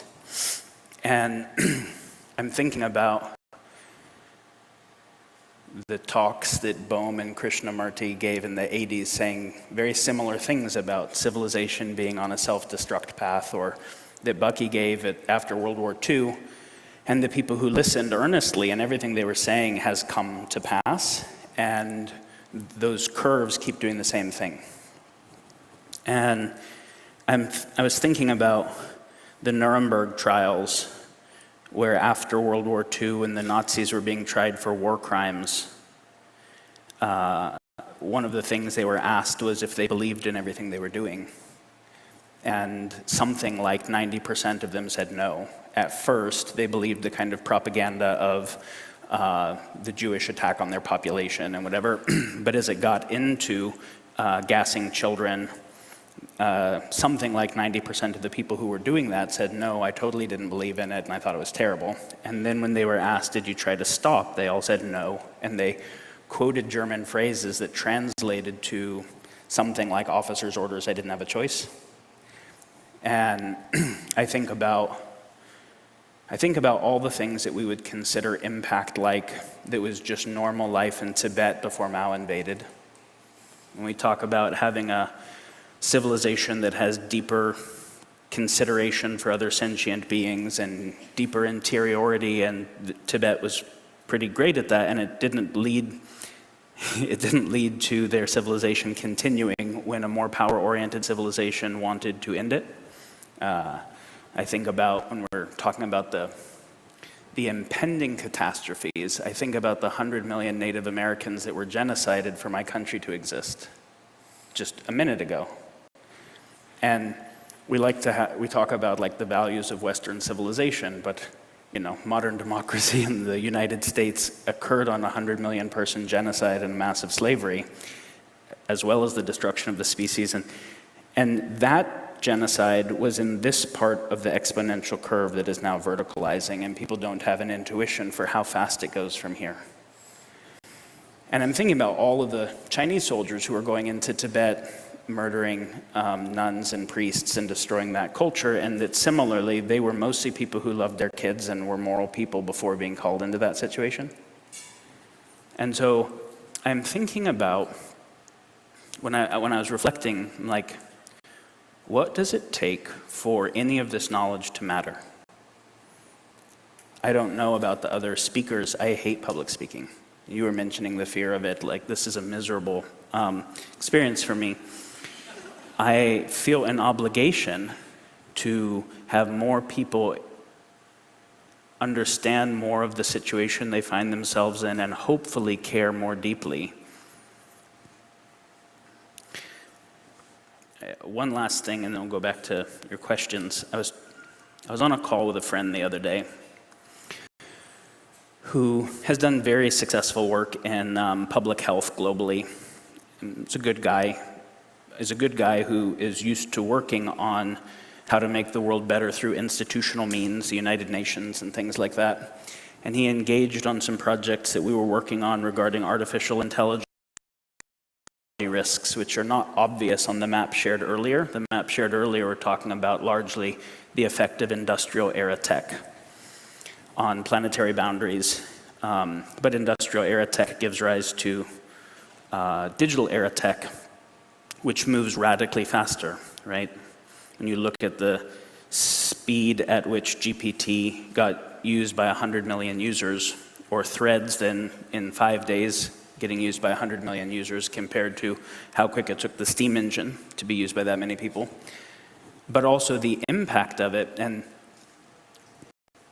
just briefly in case people don't know, because this will add something to the meta-crisis, to the thesis of what's been shared so far in terms of the risk we face. The poly-crisis is a term more people are familiar with, which is really good. I'm very happy about the poly-crisis becoming more aware so that more common in awareness so people aren't reductively focused on climate or social justice or whatever one issue they were coming from, but recognizing there are many different critical issues facing the world and that they're interconnected and that there are cascades from one to the other and they need considered together, which is unbelievably important. We more talk about the meta-crisis, which is just a slight distinction in terms of it's not just that there's a lot of different crises and that they're moving towards global catastrophic risks, but that they have underlying dynamics that give rise to them that have to be addressed. But one of the other distinctions is a different way of taxonomizing the problem space, and the issues of advanced technology get some more emphasis. So probably, I mean, I know Nick Bostrom and Anders Sandberg and Max Tegmark are Swedes, so everybody here is probably actually fairly aware of AI risk more than in lots of places. But you know, there was some studies done in the US just in the last couple of weeks on the relationship between the publicly deployed large language models, GPT-4-like things, but the ones that have been jailbroken so that they don't have the same restrictions on them. And pretty much everyone that has been deployed has either been leaked, reverse engineered, or jailbroken very quickly. And the relationship between those and biological development tools, the ability to synthesize genomes of pathogens and things like that, and just asking questions to an AI that can talk to you, that knows all of chemistry, that is published on Wikipedia and online, knows all of biology, knows all of current technology, which would normally be a radically huge team needed to do that, and being able to ask questions like, which companies provide gene synthesis tools that are not government monitored, where I can buy gene synthesis tools without triggering oversight, and what are the most virulent pathogens, and how many people could I kill for $100,000? And questions like that, and it answering. And this is totally nuclear weapons level catastrophic capability, but unlike nuclear, you just have to have an information packet to be able to use it. The knowledge of how to do that travels the speed of light on the internet, radically decentralized, can't be limited to G8. And so and yet from the economic perspective of what every speaker today was talking about, exponential curve goes up, software seems like the answer to planetary boundaries, right? Because we get to keep getting more economic growth without having to use as many resources per dollar. Awesome. We're definitely moving forward as fast as possible with AI in the US in the hope that it'll fix the stagflation and allow us to deal with the economic situation. But it's dual use, it's omni-use. It's basically meaning you develop it for one purpose, but it enables everybody to do every purpose that they have. And the radical enablement of the distribution of human purposes as they exist today is super problematic. But the thing that I was talking to my friend about is we were working on these issues. How do we regulate that type of AI and that type of synthetic biology that has nuclear level catastrophic capabilities, but that non-state actors can get? And he was suggesting to me that that he'd already made action on this. We have to make a public-private partnership where we get all the big AI companies and all the big synthetic bio companies involved, because they're the only ones who know the information, and they're the only ones that can move fast enough because government moves too slow. And they'll be able to come up with the regulation for themselves. And he was serious. He was actually serious about this. And I'm like, are you kidding? Are you kidding about this? And I said, we can't have any revolving doors in this. The people who are regulating the tech cannot have a vested interest in the tech not getting heavily regulated. And he got so frustrated at me. He's like, Daniel, everything in DC is rotating doors. And I'm like, I know, that's why we're going to go extinct. And he got so frustrated he almost had to hang up, because he's like, you're being so unrealistic. Because this is how regulation in the world works. And I'm like, you're being so unrealistic, you're pretending a biosphere can continue to exist. And the issue is that he was grounded in the reality of human history as it has been so far, and I was trying to ground in physics and biology, because we don't get to change those in the same ways, and the two aren't compatible. So I have to be unrealistic to history as it has been so far, if I want to be able to think about how to make a human technological civilization compatible with the biosphere and itself and its own continuity. And I think, yeah, one thing, like if I'm going to express what I was reacting to today, is that I do believe we're at the end of history. Like eminently in the lifetimes of everyone in this room, we're at the end of history. Meaning we're at the end of a human civilization defined by the major defining characteristics that what we call written human history from early Egypt or Sumeria or whatever was defined by, which is if you had a peaceful civilization and Genghis Khan wanted that area, or Alexander the Great wanted that area, your peaceful civilization was wiped out. And the same is true if you want to internalize all of the cost of carbon. Your country is going to get destroyed geopolitically by whoever externalizes that cost and concentrates the profits. The thing that has been more successfully dominant, extracted more, grown its population more, increased its violence capability wins. And that thing, with exponential tech at planetary boundaries, self-terminates. So either we're at the end of our species, or we're at the end of our species being defined by those parameters. And the end of our species being defined by those parameters requires, I think the last thing I'll say when I was thinking about the Nazis and everyone else in those situations is the famous quote, lots of people have said a quote like this, that it's the complicity of the weak with the wicked that allows the evils of the world to happen. Most of the Nazis were not Hitler, but Hitler couldn't have done shit without a lot of people who obeyed. Most of the Mongols were not Genghis Khan. Most of us are not the people that make the choice to make up bullshit reasons for wars that are false flag for truly economic and geopolitical reasons, but we will still not get in the way of that thing happening. The Iraq war that started all of the recent rounds of wars because of the weapons of mass destruction that we knew they didn't have. Where are the prosecutions for that? Because 4.5 million people were murdered as a result of that. There are a small number of people who are motivated by power exclusively, pretty exclusively, and then there's most everyone else who just needs to pay the bills and not rock the boat too much and wants to feel like they will do good things within the confines of that. So I guess I don't want people to think about how to make their own life regenerative, because it doesn't matter. I don't want people to think about how to make Sweden regenerative. I want people to think about what it would take to turn the entire arc of humanity, factoring what is currently driving it, and that everything else that you could do doesn't matter at all, because the end of the possibility space of all meaningful human activities is imminent if we don't do that. That's what I'm reflecting on.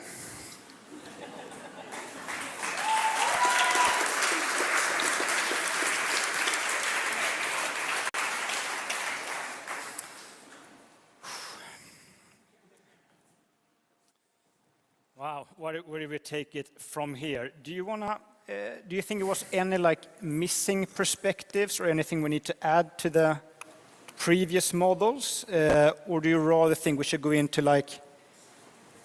this is not sufficient, what is then a sufficient solution to you? Yeah, we didn't talk about war in the previous models very much. Let's talk about war. When we study history, we study war a lot because history is very significantly defined by war. Right now we're talking about markets as the defining characteristic. Markets and war are co-evolutionary structures. They're both structures of how to grow and empower populations in rivalrous conflict with each other. In fact, you can think about what we call war as kinetic warfare, zero-sum type competition using bombs and guns and stuff. And you can think about what we call economics as economic warfare, political warfare, diplomatic warfare, narrative warfare. And von Clausewitz's famous statement that war is politics by other means. And so I think understanding the role of conflict in the ecological crisis is very important. I think, the best country on Kate's chart was Costa Rica. They don't have a military. Also because they don't have extractable natural resources. And they don't have some critical and international thing like a Panama Canal or whatever, so they don't have to have the resources allocated to military and that kind of thing. But, when we look at the history of warfare, we didn't have the ability in war to destroy everything until World War II. And World War II was a minute ago in historical terms. And at the end of World War II, there were about 2 billion people on the planet, which was already a 4x jump from what there was for all of human history till the Industrial Revolution, right? Until the Industrial Revolution, we didn't have the type of tech that could destroy the biosphere, because you can't overfish the oceans with fishing rods, right? You have to overfish the oceans, you have to have massive industrial fishing equipment, and on and on. So all of human history only brought us to 500 million people until the Industrial Revolution, and then we're like, oh, look how awesome the Haber-Bosch mechanism is, but corresponding to we can feed a lot more people is all of the planetary boundary issues we're hitting now just a couple hundred years later, because we went from 500 million to 8 billion overnight, but at World War II, we were up to 2 billion, but only 2 billion. That means we went from 2 billion to 8 billion since then.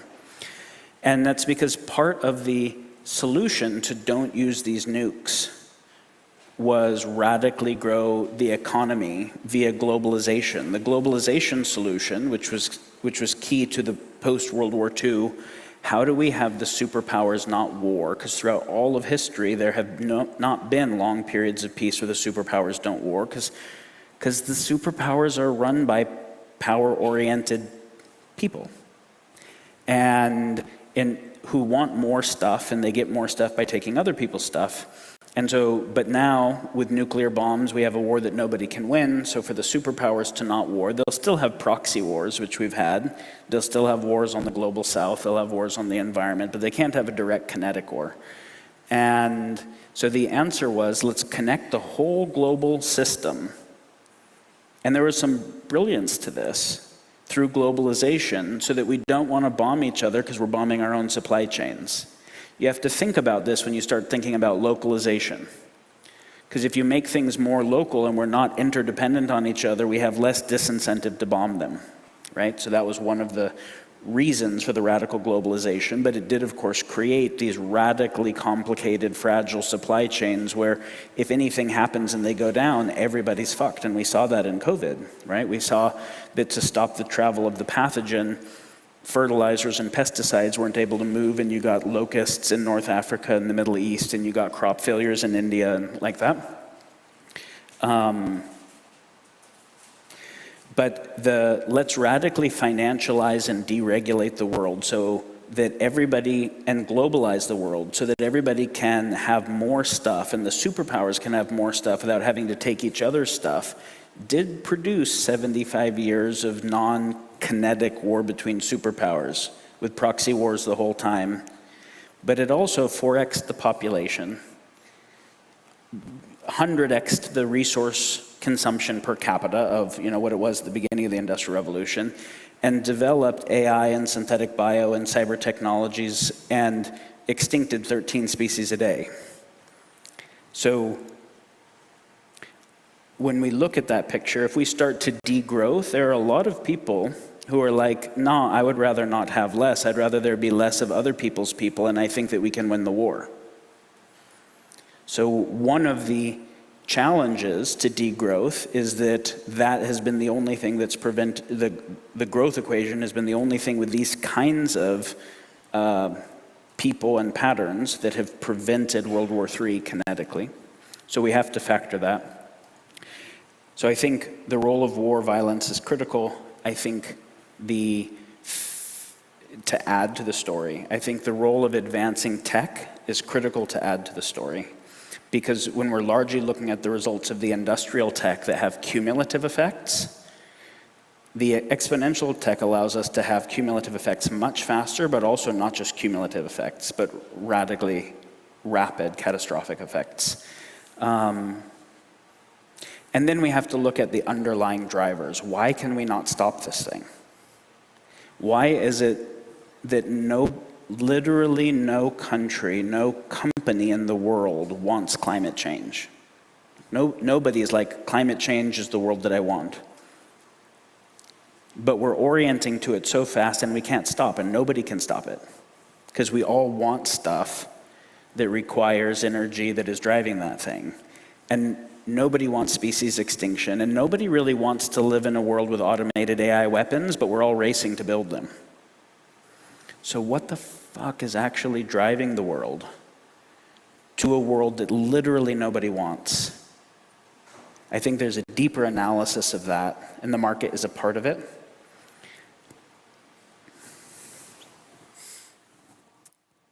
I immediately think should we continue to elaborate that? What is actually driving that? Sure. Or do you want to continue over to the market? Yeah, please continue. Think about the scale of the market for a minute. You have something like $100 trillion exchange hands every day.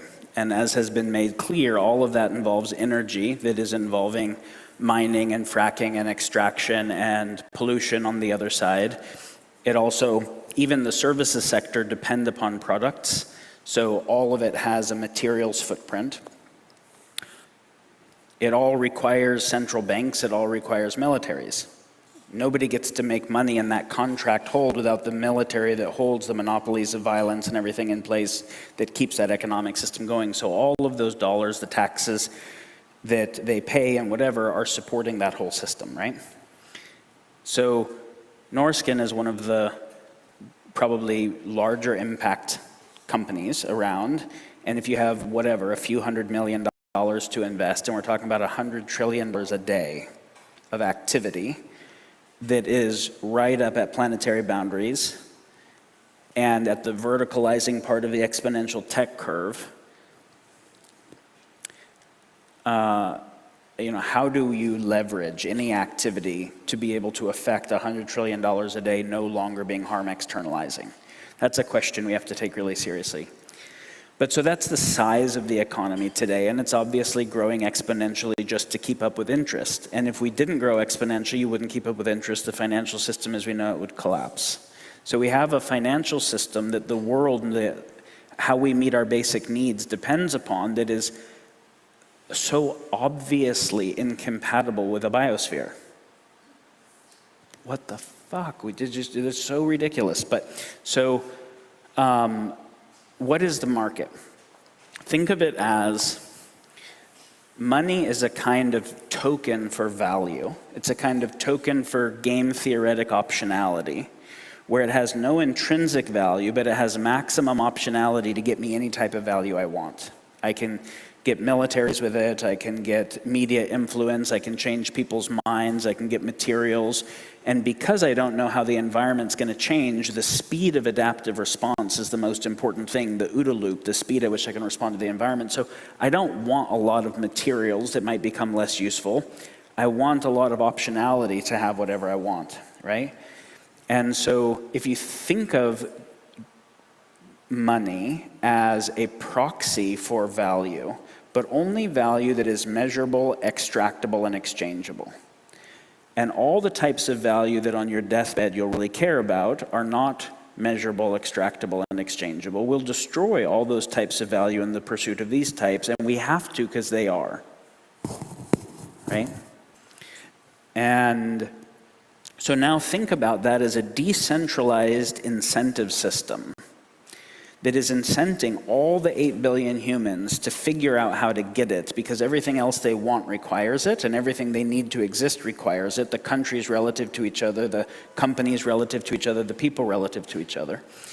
And so it incents them to innovate, and it incents them to act on existing innovation. So search algorithms and optimization algorithms, right? And so you can think of the global market as something like an AI, an intelligent system that is running parallel process on human compute, on human beings. And you know how radically powerful parallel process in the cloud is. Being able to run a lot of parallel process on computers did a lot more than centralized supercomputers could do. So this is running parallel process on 8 billion human beings and the clusters of corporations and countries and whatever, to incentivize them all to search new ways to make money and to optimize on existing ways. And whoever gets good at that system gets more power in it, and in turn lobbies and changes laws and changes cultural values of the media they create and whatever, that makes the system better for them. And anyone that opposes that system is also opposing those who are doing well at it, so that there is agency to suppress that. So you can think of the global market as a misaligned superintelligence that is already misaligned with planetary well-being and humans, that is running on all the humans while also running all the humans, that also uses all the compute and all the other technology, and that is building all of the narrow AIs in its own service. We said that most of the Nazis weren't Hitler. So the Hitler we're all in relationship to today is this thing, right? We can call it Moloch. But this kind, you can call it the superorganism, you can call it the mega machine. And that thing has to die. That thing has to die or the biosphere will die. But it's not actually animate. It is running on and made up of human action. And so thinking about what would it take to, and it has to die and or be converted to something that it is not. And the something that it is not is that you can't assess all types of value with a single value currency, a fungible value currency where the real types of value can't be measured there, and where you can destroy real values to get the optionality token for value. That thing, there is no global fungible unitary currency with its own internal financial mechanisms like interest that create embedded growth obligations. There's no system that has those structures that is compatible with human continuance. So that thing has to change. And for people in here to have a future where you don't live in cognitive dissonance, if you get that, then you can't operate within that thing anymore. You have to say, fuck, how do I change that thing? I can't operate within it. Because I can't be complicit with an omnicidal thing. So does it need to break, or can we bend it? There is no human future that is compatible with a single fungible global currency and interest, and most of human access mediated by property, private property ownership. Those things are fundamentally incompatible. We can do the math on that sometime. Back in 2017, I wrote a series of papers called New Economic Series, and it addresses a chunk of this stuff. No, making the money crypto doesn't solve it. So first, the money is supposed to index real value, goods and services, right? Like the theory of the market was people want real shit that will improve their lives. And barter is just, and there's a lot wrong with this. And you can read Graeber and others to see what's wrong with this, but like very simplified kind of market apologism. Early market theory, a la Smith and Friends, says people want real goods and services that will improve the quality of their lives. How many cows are worth how many shoes is really hard. So we make a unit of currency that's easier to carry around and where you don't have to cut up the cows each time to be able to mediate that kind of barter and exchange. And people will buy the product or service that meets their need the best at the best price. So this creates the authentic demand, creates an incentive for other people to figure out supply, to be creative, and that it's not money as a measure of extraction, but money as a measure of production. We're adding value by putting pieces together in a form that wasn't there, and that the intelligent, rational human will pick the thing that meets their need the best, and the world will get better, right? Like that's the gist of the idea. And it's supposed to be then that the money is indexing the real goods and services. So how much money is there has to be that within that market, you kind of know how much goods and services to know how much one unit of currency is worth, which is why counterfeit is always illegal. Because if you just added a bunch more currency that wasn't indexing the goods and services, you'd be debasing the value of the currency. But as soon as the financial system, you start to realize, okay, well now I have some of this money that is an optionality token for any kind of value, and I can give some of it to someone else. I can loan some of it to someone else so that they can buy the tractors or the horses or the whatever they need to do a thing, where then they will grow the productivity. Some of that increased gain that they get, I should get back, so we call that interest. Rent seeking or interest.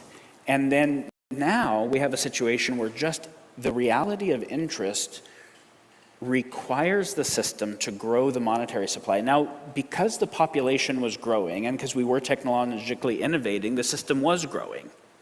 But now that we're at a situation where we can't keep growing because we've got planetary boundaries, because there's 8 billion people and 100x the resource per capita that there was before industrial tech,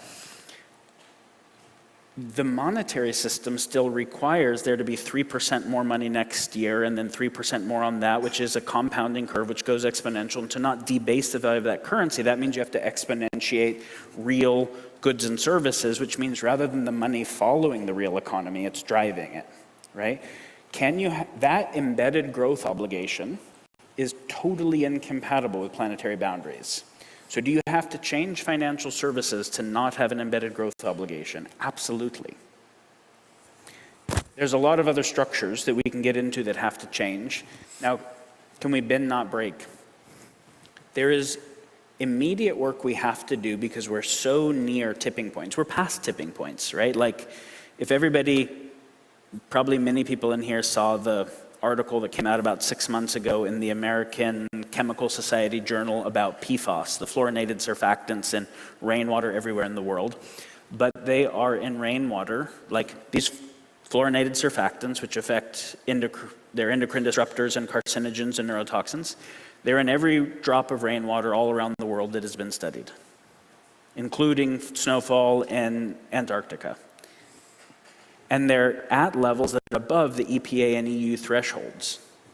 That's not we're getting close to planetary boundaries, that's we have crossed them, and the cascade of tragedies we don't know yet. We don't know. If we stop using hydrocarbons, awesome. But if we stop the pollution, and these are forever chemicals, they're still there.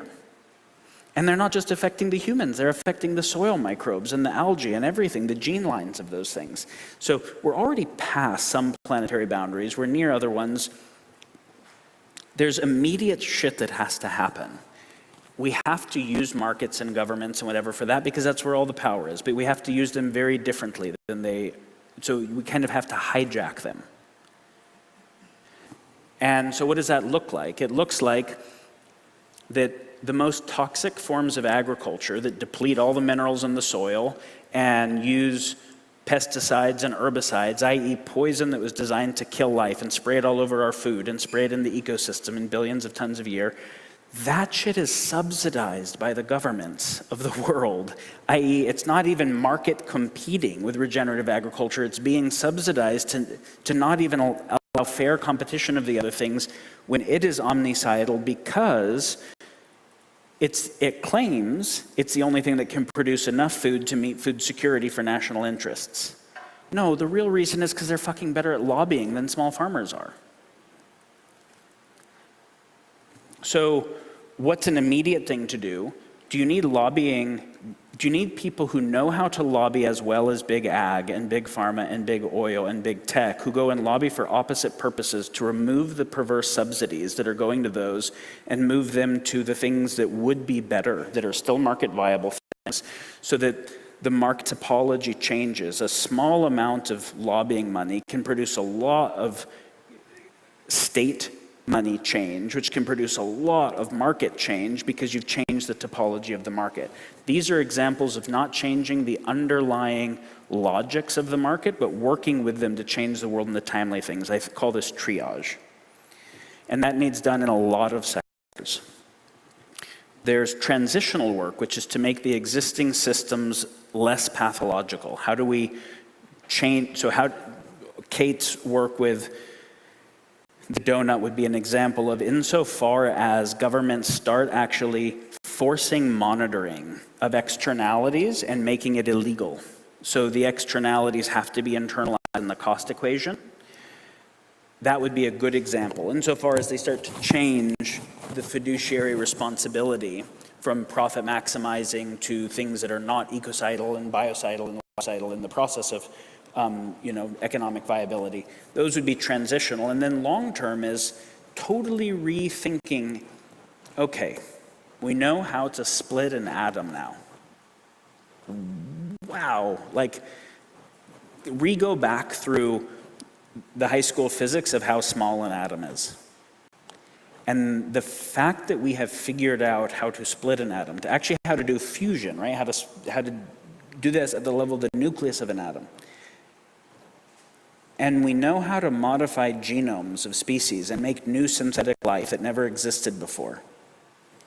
And the fact that we know how to reverse engineer brains and make these massive neural networks that can do exaflops per second of calculation, this is the fact that we are the major geologic force shaping the surface of the planet at this time in the Anthropocene. That's a lot of fucking power that we have from our intelligence.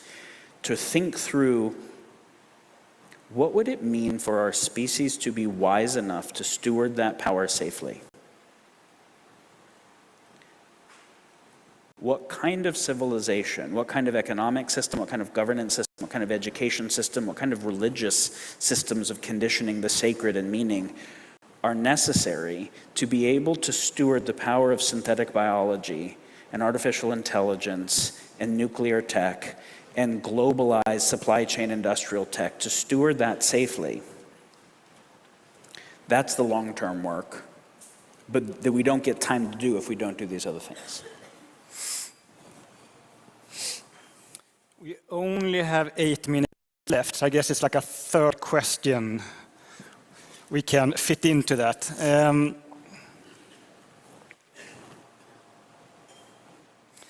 I mean, hearing all the messages of today's presentations, hearing you now, just a side reflection, I'm just realizing this is not only like virtue signaling to sit here with you, it's also like cognitive signaling. pretending I understand everything you're saying, but that's a quite kind of good feeling. I mean, digesting this, how can you not become depressed if you really take this in? Because it's quite complex. It's just so dark what you're saying and what we need to do as society. I think people, can you hear me? Okay. I think people should let themselves become depressed. I think if they are not, they're so schismed inside, it's hard to even think of people as humans. If you can know the reality of what's happening in factory farms and just be stoked, it's not my problem. If you can know how many kids are in the sex trade globally, if you can know what the destruction of species looks like and you aren't depressed, there's something really wrong with you. But the reason you're depressed, if you let yourself be, the reason that you might not be is because you won't let yourself be. Either you're actually an obligate sociopath that just can't feel shit, or you won't let yourself be because it's overwhelming and you don't know what to do with that. Trust that. Let yourself go there anyways. And then recognize that the reason you're depressed is not just what it means for you, but because you love animals. And the animals that are being destroyed are not that different than your dog. And because you love kids, not just your own, and the other kids that are being in totally fucked situations and the future kids that won't have a chance at life are not that different than your kids. And the reason for the depression at all is because life is actually beautiful and sacred, and the depression is recognizing the destruction of the sacred.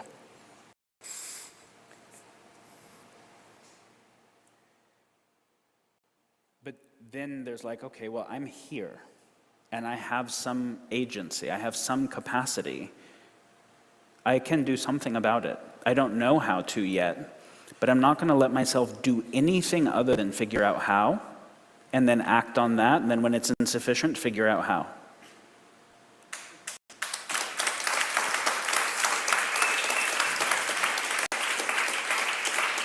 As opposed to, I'll wait till someone else figures it out, or when I figure out how, even though I'm not allocating time to trying.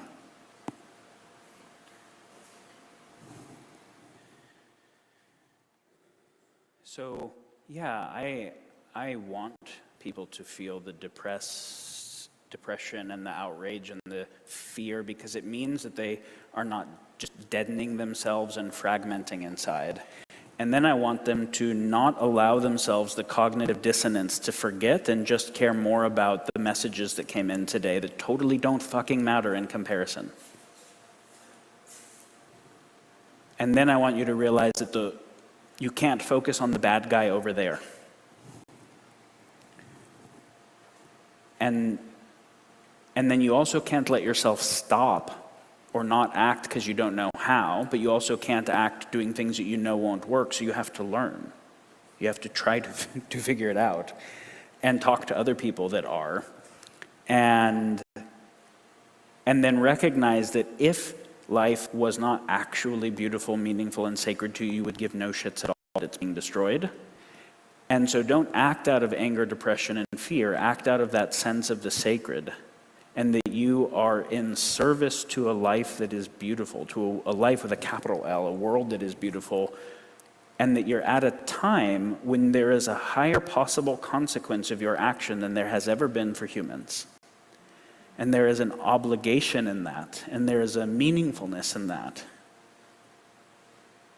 you don't want to waste.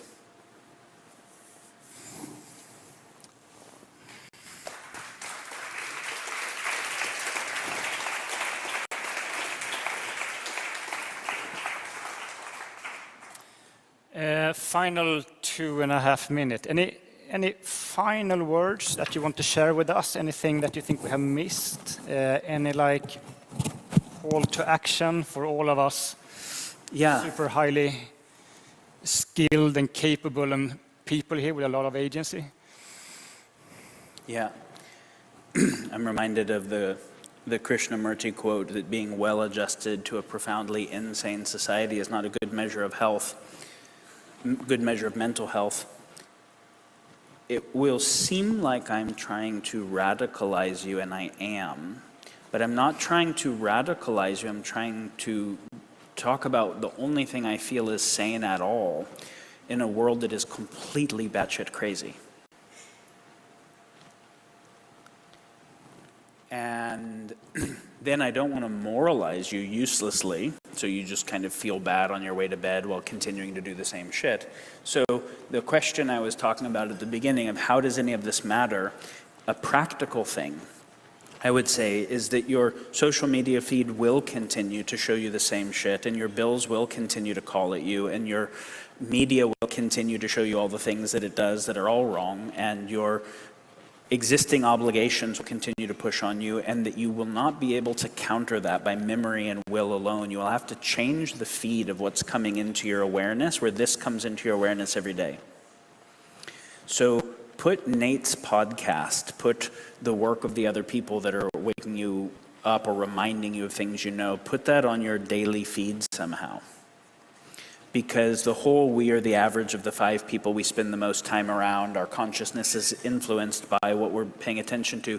Make sure that what is most, the truest thing you know is what is getting your attention the most.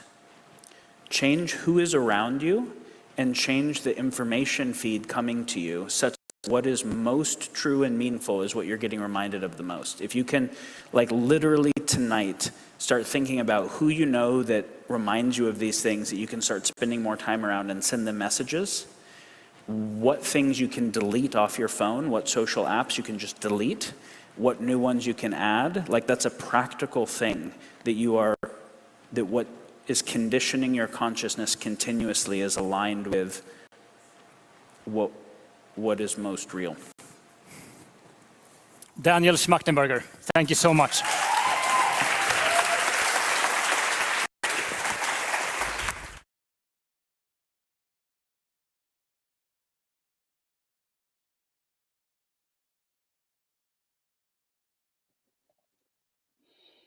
Well, that was great. Daniel Schmachtenberger is a fascinating guy. Great points. Very significant talk. We're at a time of priorities and prioritization. There is surely not as much time, and there is less room for error than people know. You know, I know, that's enough for now. Spread that word where you can. Share the For Humanity podcast. Great job by John Sherman, as usual. Tell everyone you know that technology can't manage humans, can't make decisions for humans, that's a path to destruction, to depopulation, to genocide. Only humans can save humans. Only humans can manage humans. Only humans can employ humans fairly. All of the corporate shenanigans around the world are part of the same rigged AI game. You hear it from Daniel Schmachtenberger, right? Just because people see it in its disparate parts doesn't mean that the whole isn't there. The big picture is right before our very eyes. The big picture is very, very clear. The big picture involves doomsday bunkers for oligarchs and billionaires. They plan to out-survive you. That's the plan. Whether they out-survive you or not, who knows? But you being lost along the way is where it ends for us, and we're the first to go. We're the first and best victims of artificial intelligence here in the global gig economy fraud. Right? Uber, DoorDash, Lyft, Deliveroo, all of them, all of these corporate AI gig app scams are pure fraud, pure pyramid schemes, pure app slavery, and human destruction. We were sold out. These things got to go. Daniel Schmachtenberger told you, got to get it off your phone. Every hour, every second that you're working on an AI gig app, you are working against the survival of humanity. They must be destroyed, along with the corporations that are forcing us to sacrifice humans around the world every day in war, sacrifice humans every day around the world as refugees without homes and without food and without medical care and without the dignity that every human deserves. Pathetic state of the world that we're in, and it's being driven by very evil people, a very few very evil people, and we either go along with it or we fucking don't. I say we fucking don't. It's been a day. It's been a Friday, December 15th. Glad to have shared this time with you. Lots of important stuff. Hope you go back and watch this show from the very beginning, because all the content is good. Real smart people talking, some people talking that are that I disagree with a lot, but it's very illuminating to understand the different stratas of society, especially here in America, and what they do and do not understand about the realities of our situation. And we're in a situation. We're probably, well, undoubtedly, we are in the most dire situation in the history of humanity as a species. No doubt in my mind, this supersedes any nuclear threat, any global war threat, any medical threat we've ever seen. We are in the throes of a very, very dangerous, multi-pronged crisis. Most of it, if not all of it, due to the acts of our own governments and the corporations and oligarchs who have betrayed us. Now, remember, corporations don't exist. Corporations are just illusions. They're the qualified immunity for oligarchs. They're the qualified immunity for billionaires to commit crimes against humanity and never pay for those crimes. Well, we got to end that system. That's just not a good system, because we are the prey. We are the victims now of predatory capitalism, and we can no longer stand by while our own genocide is being perpetrated.